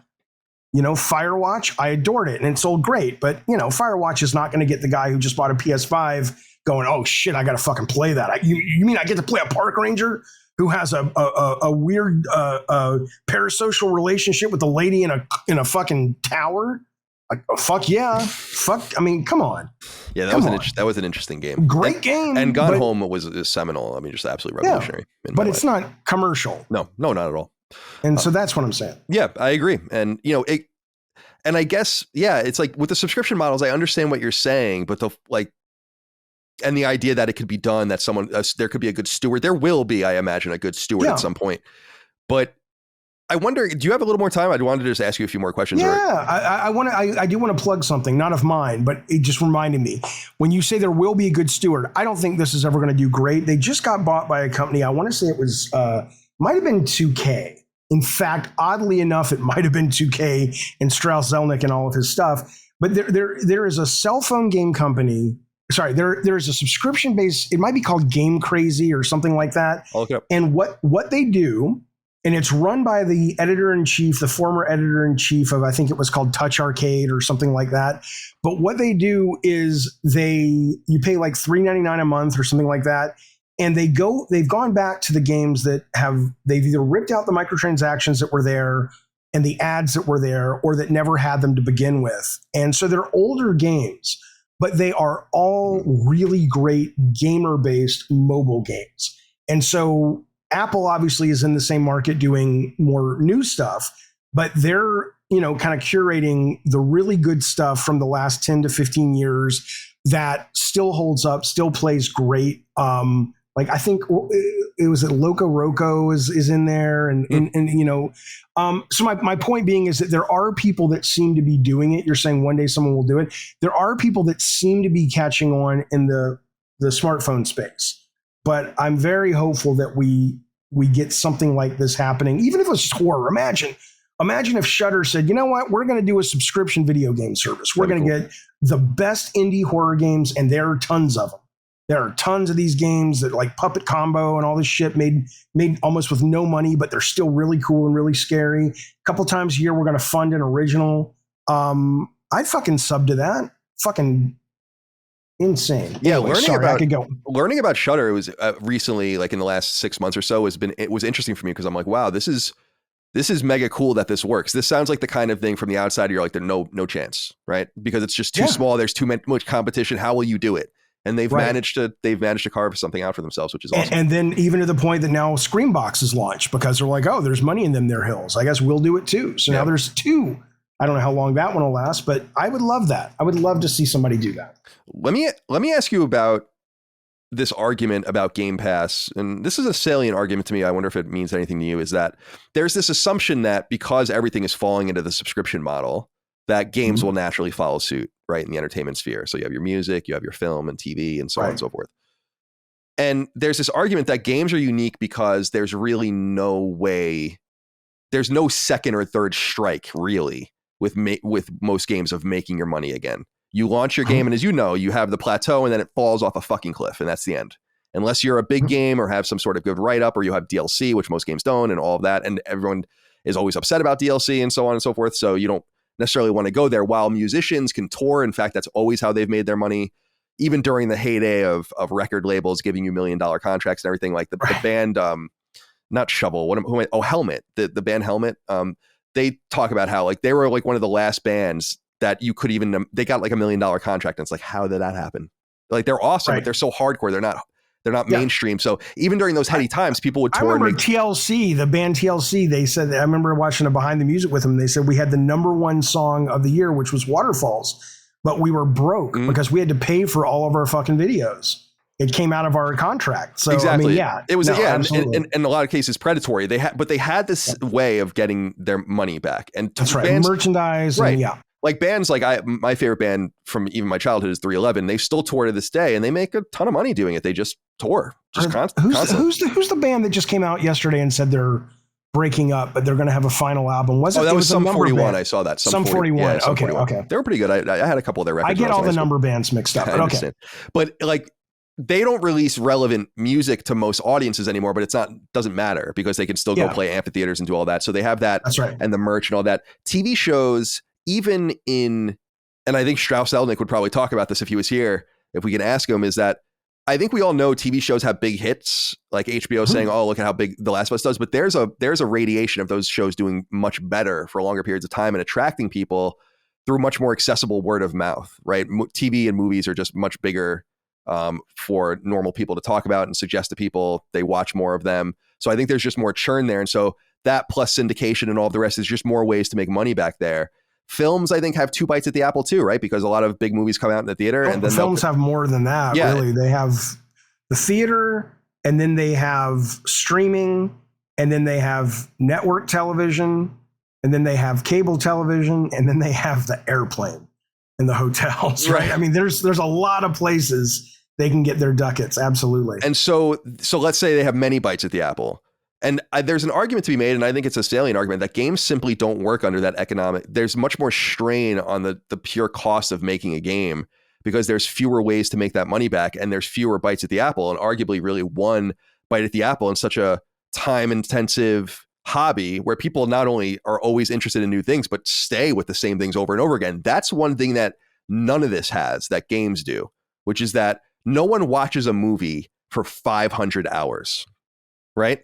Like you might put on an album for 500 hours, but it's in the background. Right. You're not intently listening or caring about it. Sure. I'm sure I've listened to many records for that long, but it goes back to the point though of, the business model drives the shape of the art, right? And so a lot, so let's first off be clear. Television is like games in that they have DLC too. They're called episodes, right? So and they have sequels, they're called seasons, right? So every single time you watch a show, if you want to watch more of it, you're basically with your time or your money, you're purchasing DLC for it. But with movies, you're right. But with games, the idea that most games should even be 500 hours is like, I mean, sure, if that works and people are happy and they're making money, why not keep doing that? But I'm trying to articulate this based on what you were saying about people's time. I think to me it goes back to, and maybe this is naive, but if you went to a creative group of people and said, if you go to a creative group of people and you build a business model around the fear of churn, which is what these subscription services are always terrified of. That's why now you have Disney Plus not releasing The Mandalorian all at once. Whereas if you remember, Netflix was like House of Cards, boom, there's the whole thing. It was awesome. They want to keep people subscribing. And then hopefully by the time that's wrapping up, there's something else that kind of trapezes you to the next obsession on their service before the next big Stranger Things, whatever. So I think the idea of, if you look at it holistically, then you can say, okay, this is a series of games that we put out, 3-hour games. We've put out 4 of them a year. But the whole system is working because when that wraps up, when we're working on the second season, quote, the official sequel of those 4 games, we've got these other games. But if you're looking at the game individually, then I think you're potentially right on that, which is if I'm just the guy making a 3-hour game, I'm only going to get the opportunity to get paid by Game Pass. And then maybe if it makes so many hours of play or blah, blah, blah, I get a percentage of that. But I mean, if the economics don't work, then the developer won't sign up. But that's one of the reasons I was so excited about Game Pass is they have the resources to try that out and go, look, we understand that you're not going to get rich off your first 3-hour game, but we're going to pay you enough if it hits these markers. And those markers aren't always playtime, because a lot of people worry about, oh, well, then it's just going to bloat the games. No, you can have markers that determine churn factor. Did people play through this game and how many hours did they play through it and stick around and stay on the service? There's a lot of things and metrics you could use to determine the value of a game other than just, wow, they played 500 hours of Forza Horizon. So it's not that I don't get what you're saying. I think a lot of the arguments that are pushback on Game Pass and specifically subscription models in general are born out of the idea of the way games are now versus the idea of giving the reins to creatives and business people who genuinely believe that the art form can be better with the subscription model. Like we've seen the art form improve across the other systems, the other media. That's, I think, what's missing. And that's why for me that I see that potential. I believe in that potential. I want to support that potential. But a lot of people, and I would agree with them, if all you're doing is looking at the video game business as it is and going, let's take this and stick it into Game Pass, it doesn't work. It's like, well, yeah, but that's there's no vision to that. I would agree if that's all they're trying to do. I would say don't do that. But I'm frustrated because I believe in it so much. And I do push back on these people who I know are listening to this right now and going, what are you talking about? Movies suck now. TV's no. At the top of the show, you can't deny the quality that has come out of the competition. TV is better than it's ever been. Right. I think that's right. And frankly, I understand that artists, musicians are suffering because of subscription models and things like that. And some are going to make it and some are not. But the ability to discover music, if you're an aficionado of just music, the amount of content that you can consume now that is fresh and unique, that doesn't have to go through a fucking gatekeeper of a bunch of A&R fucking people at Sony, is insane. Same thing, people complain about AI movies or AI scripts or whatever, but we've all seen the Pete's commercial. There's the beer commercial now, which is all done with AI. Yes, it's jokey, it's laughable, but we're a couple of years away where it's not jokey and laughable, where it's like, fuck, that's pretty fucking good. So imagine not even needing the gatekeeping of needing a crew of your buddies over the weekend to film your movie. It's like, I have this idea, I want to do this, boom. It's like YouTube. It's like what you're doing now. It's like what I'm doing now. We no longer need to go to G4 and pitch a show so we can have this conversation in public. We just do it. And the people who are good at it are going to succeed, and the people who are not are going to wash out. But thank God we have the things like YouTube and all that, because, man, look at all the content that we get. So I think it's a lack of people's ability to project ahead and have vision of what these things could be if they're kind of, shepherded by people who have an intention other than just sort of doing the same old shit and putting in a new business model. I know that's rambling and I'm sorry, but I just believe in it so much and I see it in other industries and I want that for games. Yeah, it's as you said earlier, and as we articulated earlier, it's like it could be argued that it's the right model with just the wrong steward. It's just the wrong, it's not going right. Because I was trying to articulate this too and think about it. It's like if you necessarily need, let's say, a God of War every quarter, right, to justify like quadruple A level stuff, right?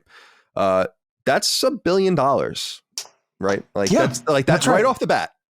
That's just you're not making that money back to make it and market it. That's $1 billion, right? Yep. And that I think is so interesting too in terms of the scale of the economies of what's going on. Obviously, we all know games churn so much more money, but like, remember when Lord of the Rings was being filmed at Amazon? It was a huge deal that it was like hundreds of millions of dollars. Yeah, and I'm like, failure. And I'm like, but I also think it's interesting because that was a big deal because of how expensive it was. But for me, I'm like, there are probably literally, Jaffe, 100 games in development, if not more right now, with a budget of $150 million around the world. It's like that. So like, so in other words, the economies are totally off. Where it's like, dude, if those TV guys ever knew about games, they'd be like, holy shit.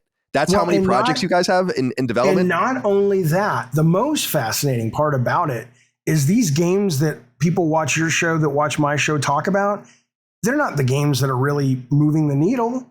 It's we've talked about this. It's the Fall Guys, it's the Fortnites, it's the Robloxes, and I don't just mean the big ones, but the fact that games can catch on and make shit tons of money and make tons of people happy that don't even need those budgets. I mean, that's the real interesting part of this that a lot of people like us don't talk about because we're so conditioned that a game is what Sony says. A game is what Sony first party says or what Nintendo says. But my kids don't give a fuck about any of that. They didn't grow up in that world. They grew up with Roblox and they grew up with crazy little itch.io games like Snake and all this shit on the computer. They play with their friends and Valheim, this fucking game that came out made by like 8 people, and it's just fucking made money like crazy, and it looks janky as fuck because it works. It just works, and that's even the more, as a designer, that's the more frustrating part about it is that, out of all these 3 big publishers, Nintendo has it better than anyone because they understand fundamentally that gameplay is what drives the engine of this industry. And you don't have to spend the kind of money. Sony, frankly, is spending a lot of money because what they do well isn't necessarily the best gameplay. Their gameplay is good. I'm not knocking their gameplay. Yeah, it's what they know how to do. Is like high production. Yeah. But that isn't sustainable. Fuck Game Pass being sustainable. That's not sustainable. But what is sustainable is well executed, really fun, really compelling, good ideas for video games. And that is really underneath all of this conversation. There's a bigger truth, which is, the reason Game Pass may or may not work, the reason PS Plus may or may not work. It's the budget. It's this too expensive. It's not sustainable. It's like, it's the definition of what a game needs to cost is ridiculous, given that there are these companies making shit tons more money than Sony on individual games that have none of the stuff that cost a lot of money. Right. And it goes back into what you're saying about like, that's what they know how to do. And I think that's why the games as a service thing is going to be so interesting, because I think they're going to try, or think they can marry those two things together. And I don't know. I think that's why they've been so quiet. But it's interesting because I think they look at it and say, like, it is sustainable if we can cap costs. Like, if they ballooned necessarily because things have we had to invest in our mocap studios. We had to get all these new technologies. We're investing in Decima. But hopefully we cap that out at like 250 or something, and say, like, but I don't. Does that ever works? No, but it doesn't. But someone raises the bar and then they have to compete or they're fucked. But I wonder, like, what will it's hard for me to fathom based on their release schedule with their most prestigious studios, like who is going to lay the egg. Like, what do you mean lay the egg? You mean the bad game? Yeah, like who's gonna spend the $200 million and not deliver? Because that's not really happened in a long time. I mean, Ben releasing Days Gone, they still made a lot of money on that game. It's I don't know what the last financial failure they might have said they had from first party, maybe Drive Club or something like that. Right. Well, drawn to death, but you have to you have to drop in the bucket that cost that thing. But, you also, though, have to kind of factor in, I think, the limited software and the success of PS5. There is also sort of a sense of like, you're going to buy pretty much whatever we put out that's first party because it looks good, it plays good enough.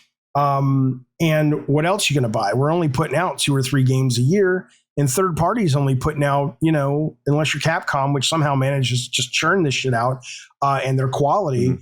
They're putting out fewer games a year. Complete renaissance from Capcom. Love it, by the way. Just love it. Isn't it amazing? Yeah, it's awesome. I want to know. I want one of these reporters I want to know what's the sauce? What's caused this? Because the new Street Fighter, from what I've played, is really good. There's a beta launching, I think, next month, or no, this month, 19th. That was awesome. Resonance, awesome. I don't love Monster Hunter, but I know people who love it. It's fucking awesome. There's another game they just put out. People love Mega Man Battle Network. Yeah, that sold over 1 million units. I bought it, but I was shocked by that. I couldn't believe that. I couldn't either, and I wonder what it is about. What is? I mean, they've always been a great company, but what is it recently that's allowed them to really be them? Because there's some microtransaction stuff people don't like in Resident Evil. But I played the whole game without ever thinking about it. It wasn't something that mattered to me, So I don't know how they do it. But most of the other AAA indie companies are floundering. And let's be clear about Strauss Zelnick and Grand Theft Auto 6. I mean, I watched the leaks of that thing. I'm sure it'll be fun. I'm sure it'll be great. But that's going to be a real hard game, I think, to figure out, because I'm not saying the Housers were brilliant visionaries. I think a lot of their perceptions of America were relatively, stuff you'd hear at a B-rate comedy club. It's like, it wasn't like, oh, wow, you think America's corrupt? Really? Thanks. But that said, though, there was a vision there and there was a driving force that those guys brought to the table. And without it, it's like Apple without Steve Jobs instead of Tim Cook. Unless they've brought someone and we haven't heard from, but I don't know who that is. Tim Apple. Tim Apple. Yeah. That's right. But I don't know. I mean, I'm fascinated to watch that cook, because how do you do that? How do you build that franchise when the key people who made it what it is are gone? And it's not like it's Sony where, but Corey's still there, Eric's still there, Stig's still there, Shannon's still there. you've had a big exodus of the key leadership and creative leadership of that franchise. I hope they filled in those holes. Otherwise, it's a great opportunity. Hey, Sony, if you're listening, you want to spend $100 million, $1 billion on a game? Make a fucking make a fucking meat and potato game. Sony, compete. Stop making, even factions, which I'm looking forward to, and I get because Last of Us. But it's like there's a point where it's like, does everything have to be somebody's fucking personal vision?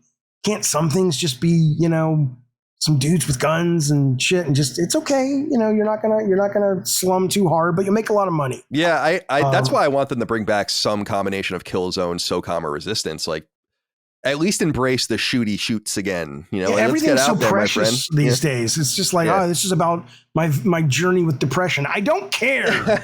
I don't care right now. That's its own thing. I want to just shoot things and have fun with my friends. Fuck you. They definitely are all in on. Like, it seemed like they Concrete Genie, and obviously Pixel Opus is gone, so whatever they were doing was not working. But it seemed like when they released Shadow of the Beast and they kind of just sort of quietly like, let's get this out, they were like, we're done with this. Like, we're not doing these small games anymore. And and so from my interpretation of their strategy is like, they want to be Nintendo, like have that like we're PlayStation. These are our games, but they don't want, and they understand that they're never going to get that level of fandom. And so it's like, we're a boutique Nintendo with a few games. We're not going to have the fucking $500 million or $1 billion movie. We're not going to, I doubt ever those kinds of, although I guess Uncharted did very, very well, but and Last of Us is a huge hit for HBO. That's true. So maybe I'm going against my own argument, but I feel like I guess what I should say is that they've buttoned up to the point where it seems like they're like, we have to be quality oriented. That's our strategy is. And I think Microsoft is like, we need to breach the economics of games. Like we need to, well, quality's weird because quality as it relates, I don't think they need to be quality. They do, but I think it's production value as they define quality.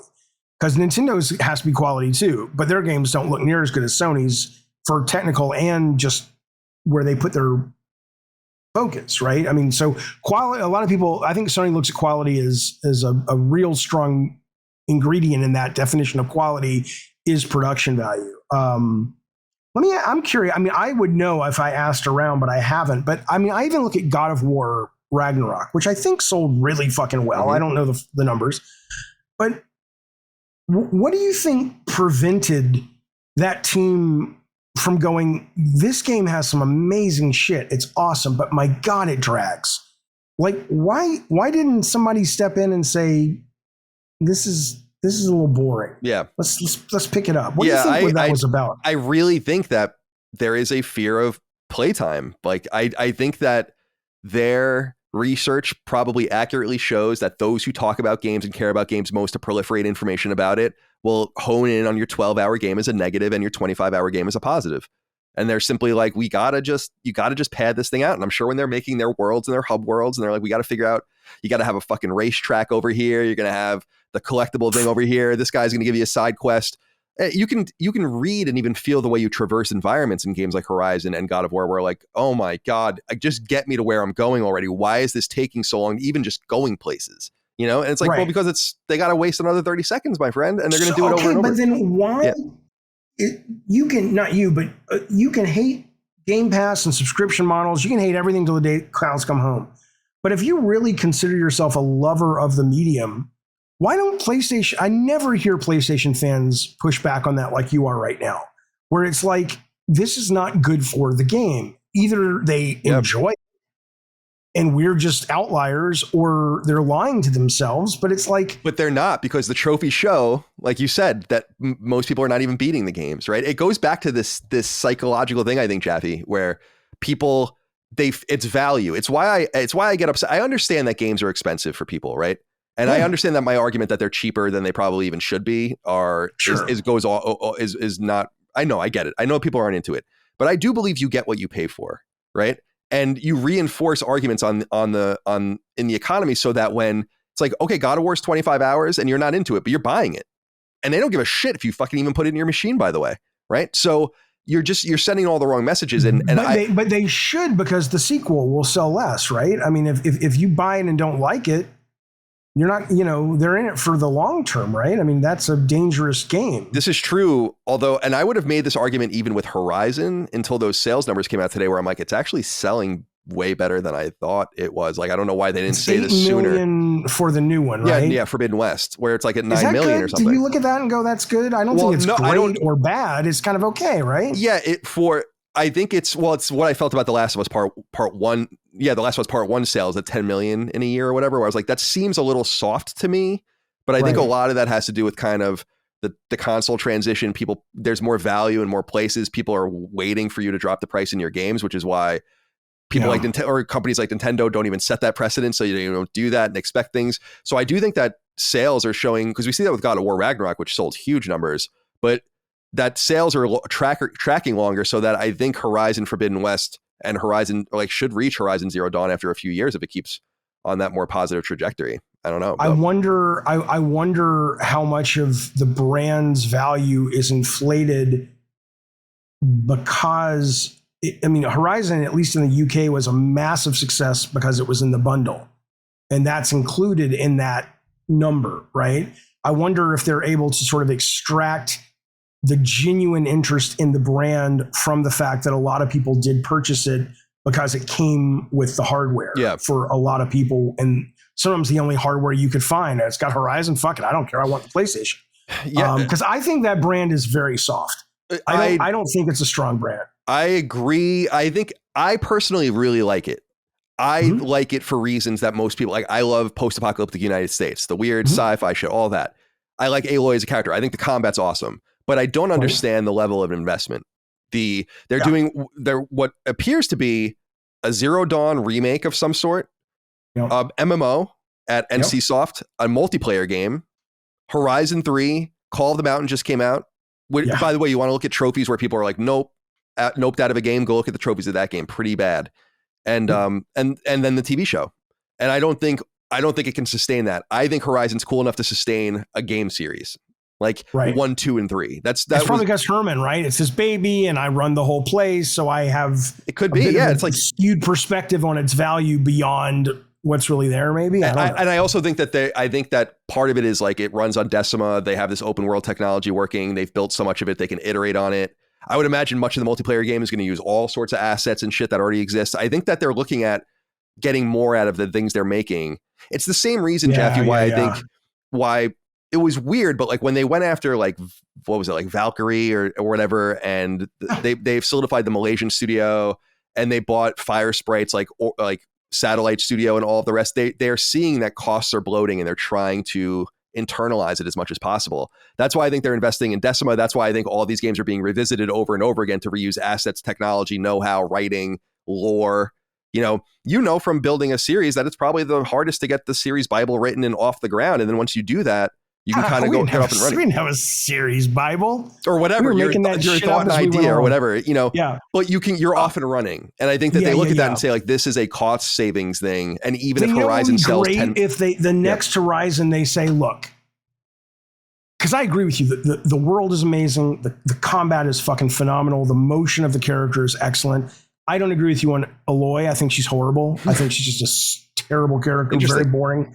And I think it's just too talky, not just her, but the whole thing, so give us another Horizon, or for the love of God, man, get a director in there and a writer in there that really is going to go, it'll have something to say. It's not going to be mindless, but we're going to be 80% a fucking crazy fun action game that doesn't bog you down with a bunch of Aloy worry and pontificating and bloviating.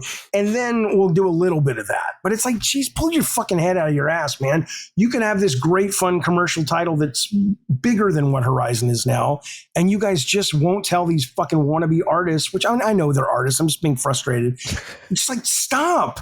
That's what your journal is for.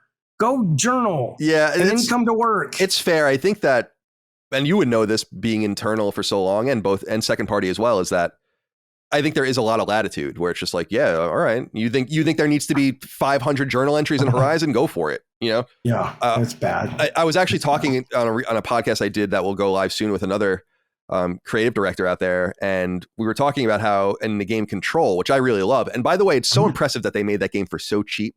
The second what game, was the budget? I heard it was 25 million for the first and 50 million for the second, which is incredible. That is incredible. And although they're making it, what do they attribute it to? I think a lot of it is like the European pay scale and stuff like that. But it's the same reason why like CD Projekt can make games so cheap. I think is a lot of its labor. What was I saying? I don't even remember what I was saying. You were talking to a creative director out there. Yeah. So I was talking to a creative director about Control and how much I loved it, but how I was so annoyed that it was so dense. I remember preparing for our spoiler cast and reading it for hours, dude. I was reading it for hours and hours. Right. And I'm like, this can't be the best way to tell me this story. You know, like it can't possibly be. But somebody wanted it in there because by God, that was their fucking story. Right. I will tell you what I can't wait to talk about on our game club thing is I'm playing Gears of War, the first one again. And I'm like, man, this is so, all these guys out there today, it's like everything's so fucking woke and this and that and the other. And I'm like, I don't think it's anti-woke, but it is so meat and potatoes, masculinity, exactly what a lot of these gamers are asking for. But because I'm going through it with a very fine-tooth comb, really studying every texture that has writing or picture, like I want to be able to really dive deep into this. And what I love about it is there's this one prominent image in the game that is based on the Iwo Jima flag raising of World War II.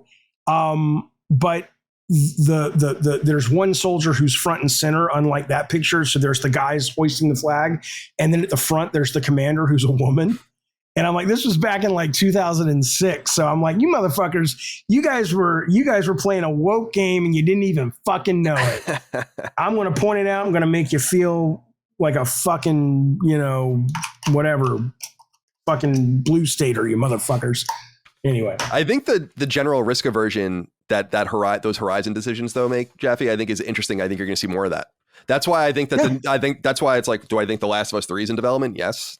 Do I think Ghost of Tsushima 2 is the next game Sucker Punch is making? Yes. Oh, I hope so. But Ghost is the perfect blend. It's got pathos. It's interesting. It's not bland, but it's still a fucking game. Right. But no one's allowed to walk away. Right. Or no one's going to walk away. No one will walk away. Right. You mean from that franchise? From any of the franchises. Like seeing what even God of War, it's like they were like, that arc is over.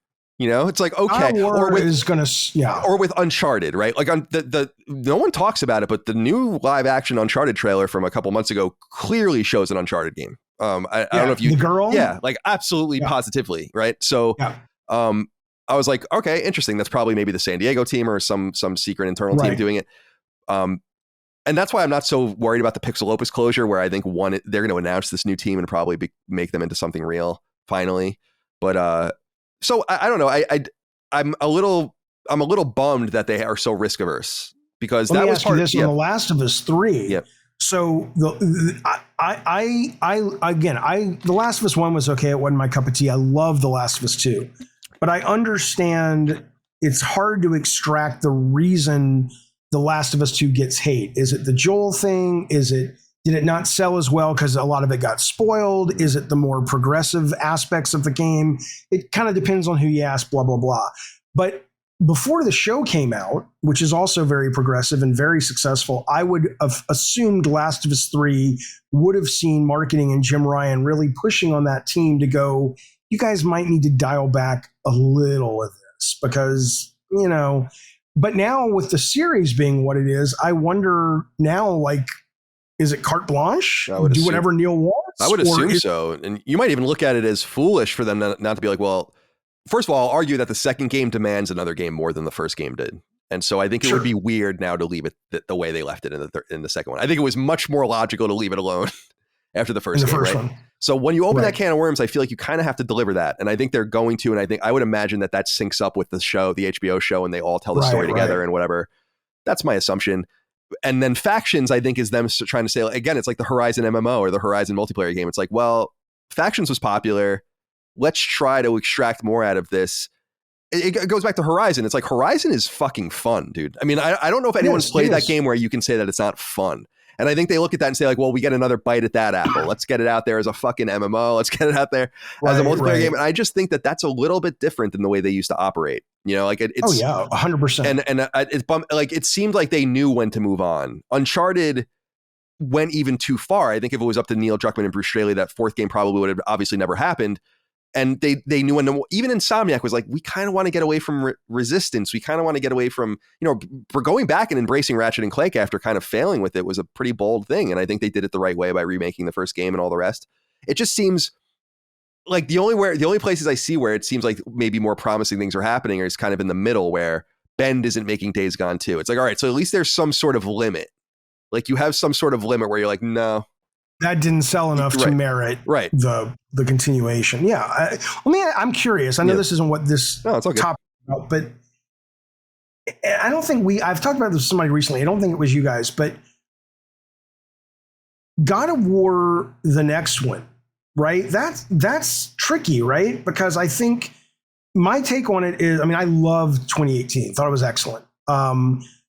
For a lot of reasons, and not the least of which is the reimagining of the formula, and the way they reimagined it was in and of itself a great narrative, right? Just the fact that, even though I don't think the original games were vapid and misogynistic and empty, that narrative worked for the press, and it was like, look, we've grown up and it's grown up, and the character, it was brilliant of Corey to do that. Right.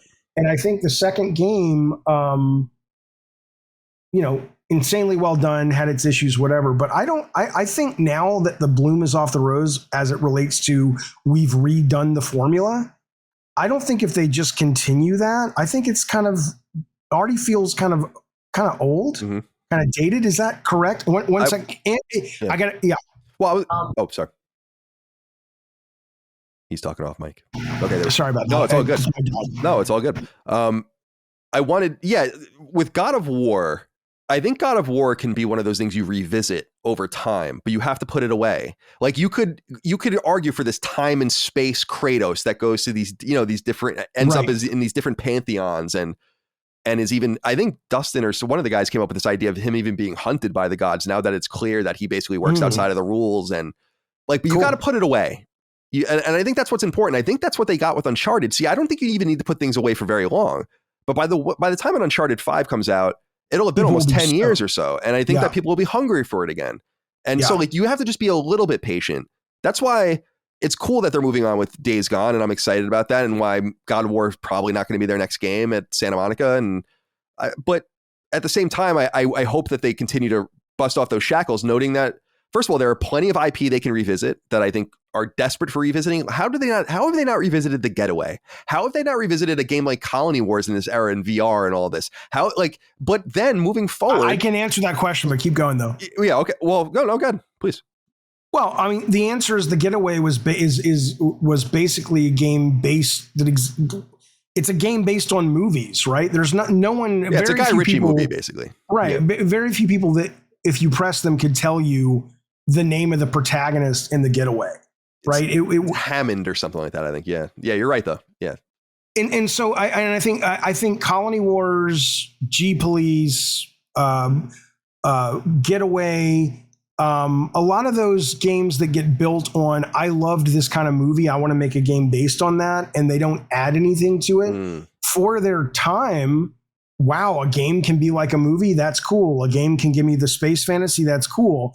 But I think games have evolved to such a degree that, you can do that, but if you don't also layer in your own intellectual property things that are unique and special, it's why not just make something new than call it The Getaway? I mean, what do you really think it was that big of a hit? No, not at all. I just think that there's something in the zeitgeist about going back, even if people. It's like the Metroid numbers, or when you see them and like you realize Metroid games don't sell, but it's like everyone, or it's like there were 2 million people at Woodstock, but there was only really 200,000 people there or whatever, it's like, people want to be part of something they feel like is old. I think that's Nintendo's whole advantage. I don't think Sony, think Sony has that. I think I was just naming some random games that I think that they could revisit, but moreover, what I was going to say was there's just so many new ideas. They have to embrace that by shutting the infamous spigot off, they allowed Ghost of Tsushima to be built. And in fact, there was a game canceled in between those two games. Right. So there was. Yeah, there was. I was reminded of this. I have to look into this, but there's footage circulating that I saw of like a Sucker Punch game that's like a shooter of some sort or something. I'll send it to you. Okay.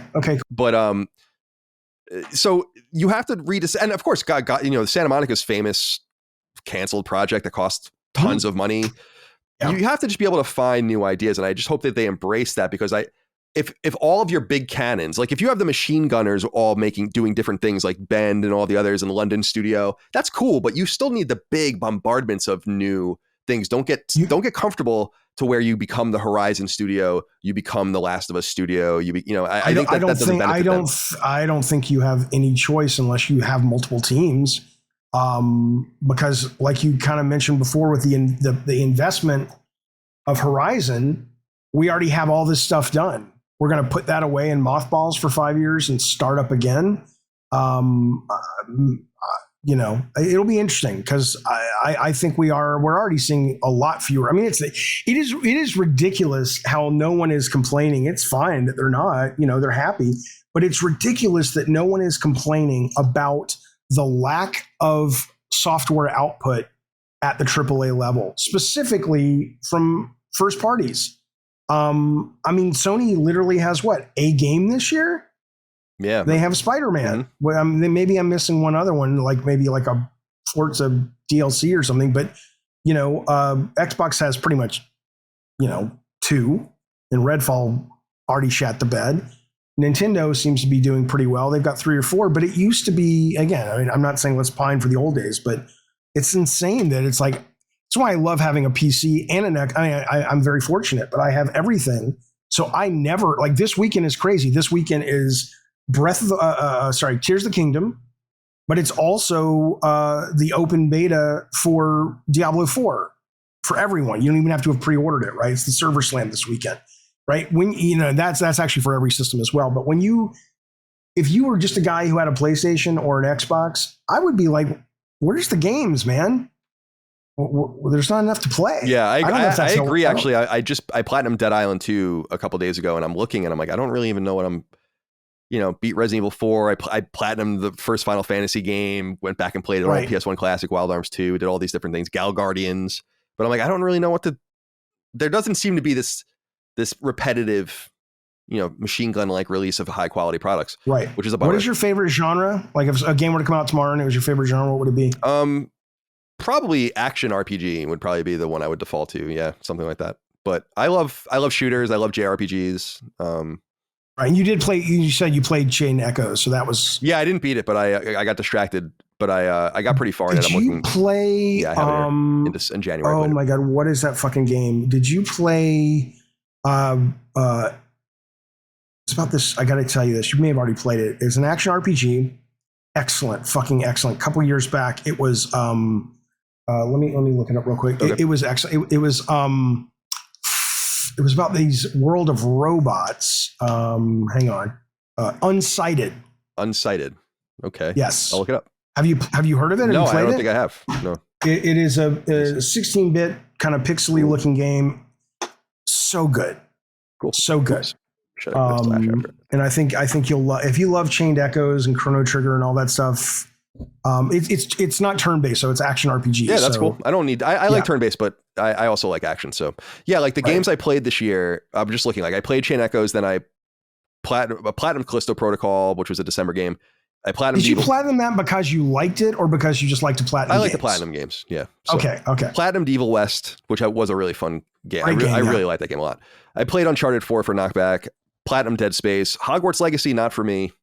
Horizon Call of the Mountain, not for me.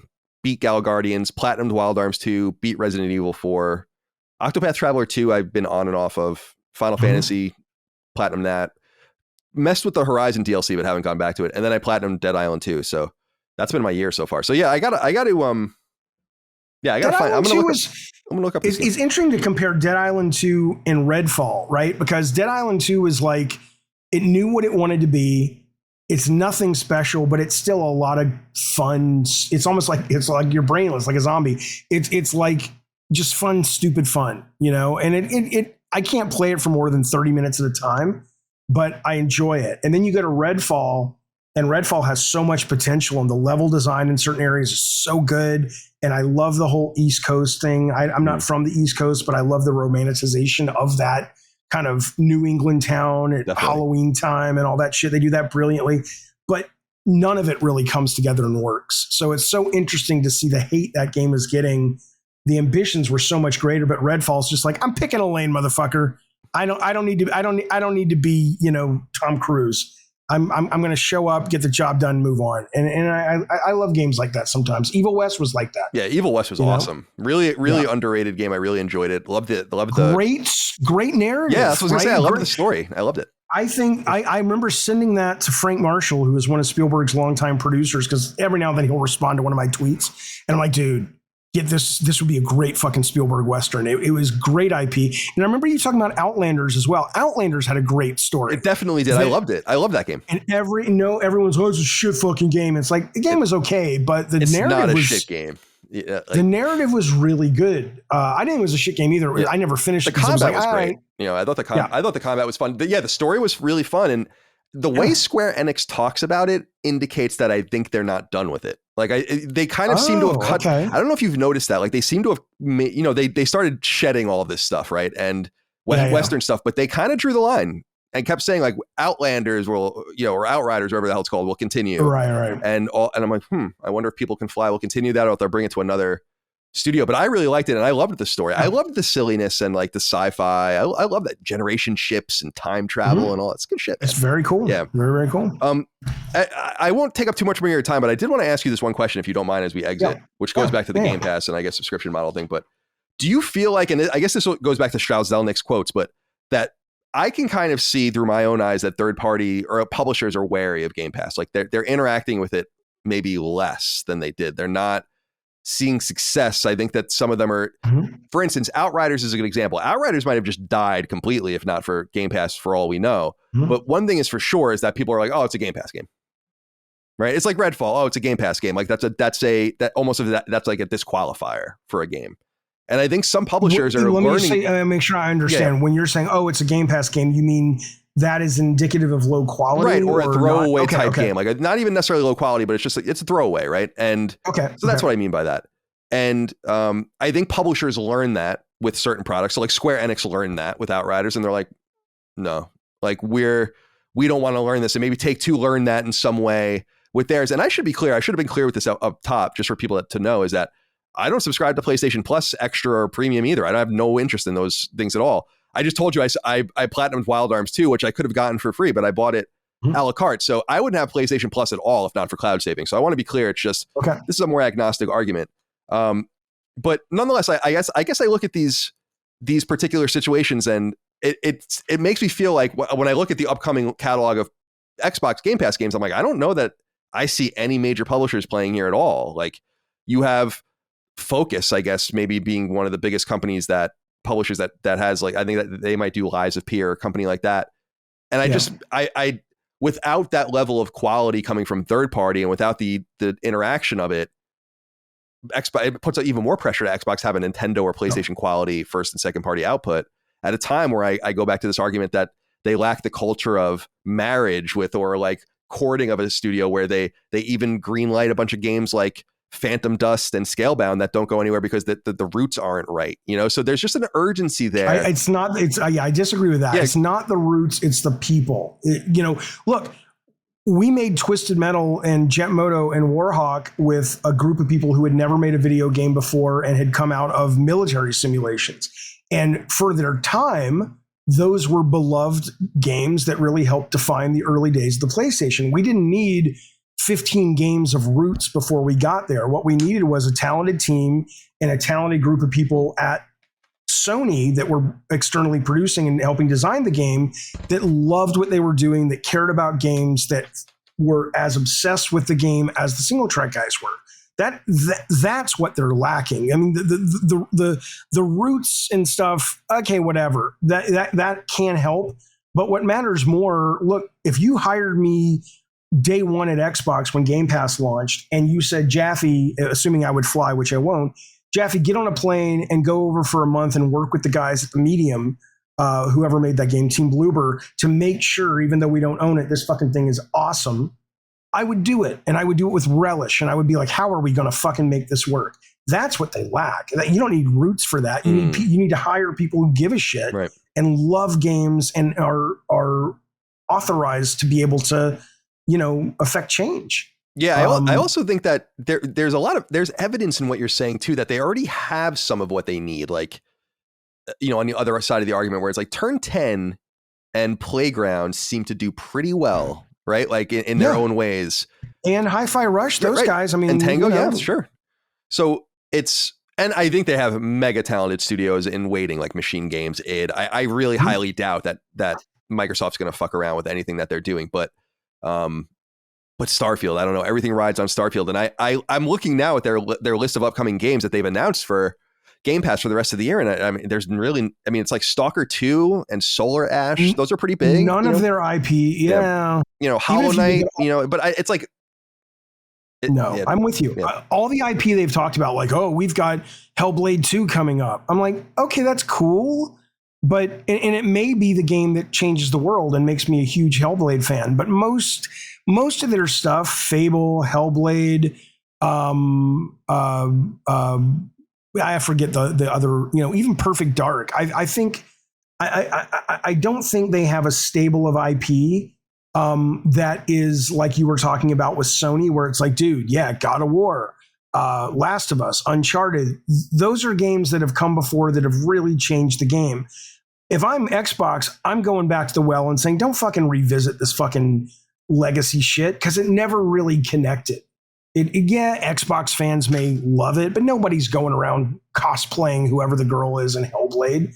Nobody's walking around, other than Gears of War and Halo. They've never been good at IP generation and universe generation. They just suck at it.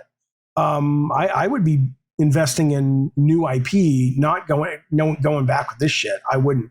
But to your point about third-party publishers, though, again, that is Phil's fault, right? There was nothing inherent in the model, but it's kind of like saying I run this unsuccessful streaming service or subscription service. Hey, would you like to put your movie on it? No, I'll put it on HBO Max or I'll release it in the theaters. But if third parties are starting to peel off, that wouldn't surprise me. But I don't think that's inherent in Strauss Zelnick's quote about subscription services. I think that's inherent or birthed out of the poor showing that first-party Game Pass has demanded from their titles, and in that caused people to be less and less excited. So why would you want to put your title on there? But at the beginning, when people believed what Phil said, the promise was great. You're going to buy Bethesda, you're going to buy Activision, you're going to have 32 studios, you're going to basically be putting out a double or AAA game every month. Fuck awesome. Yeah, I'll put my shit on there. But yeah. But that's a Game Pass problem. That's not a subscription service problem, in my opinion. Yeah, that's really interesting. Yeah, I think we could keep going back to that theme, which I think is probably the underlying theme of the entire conversation, which is that that's right. There's something promising there, and I think Sony sees it too. Like, I'm very interested to see what games Sony bites the bullet on from second party, particularly. Like, you can see a game like Helldivers being a safe, like, or something like that. And Stray, they did. Yep, Stray, right. And now Meet Your Maker, I only played the demo of that, and I thought it was really, really cool. I think it's from some of the guys that did Borderlands. I think that was their pedigree. And that came out day one PS Plus. I don't hear anybody talking about it. So I don't know if it just kind of didn't do anything for them. But that's the kind of stuff I like seeing Sony do to push back on Game Pass, because I do subscribe to PS Plus Essential. I get very little value out of it because I like to play new games, frankly. And so, I don't know why I subscribe to it. I don't need it. I need the one for multiplayer, which is the most basic, and that's it. But I do appreciate they are getting better. It's just that I need more day one drops that I really want to play. And Game Pass, to its credit, does give me that. Whereas PS Plus Essential, it's like, wow, I get to play Siphon Filter too. I think you're good on that. The by the way, before we go, I forgot to bring this up when it was more timely. The Sucker Punch, the canceled Sucker Punch game is called Prophecy. And 11 minutes of it leaked in the months leading up to Ghost of Tsushima's launch in 2020. Does it look amazing? It looks cool. I mean, like, it's got like it's got like a The Order 1886 thing going on, I think. Okay. You should check it out. Okay. Yeah, there's gameplay. I'll drop a link here. In the chat for you. This is from VG247. If you see it there. So yeah, you can look at that. But Jaffe, I appreciate your time. I didn't mean to keep you this long, but no, it's always fun talking. Yeah, you're welcome with us anytime. We actually talked before we Thank came you. on that we're going to get you one of our mic setups because we love having you on. And exciting. Yeah, it's gonna be awesome. We did the same. I'll wrap my Moriarty ray gun 24 sticker around it because these days that's actually a viable choice. I know we should really get we need more dark money.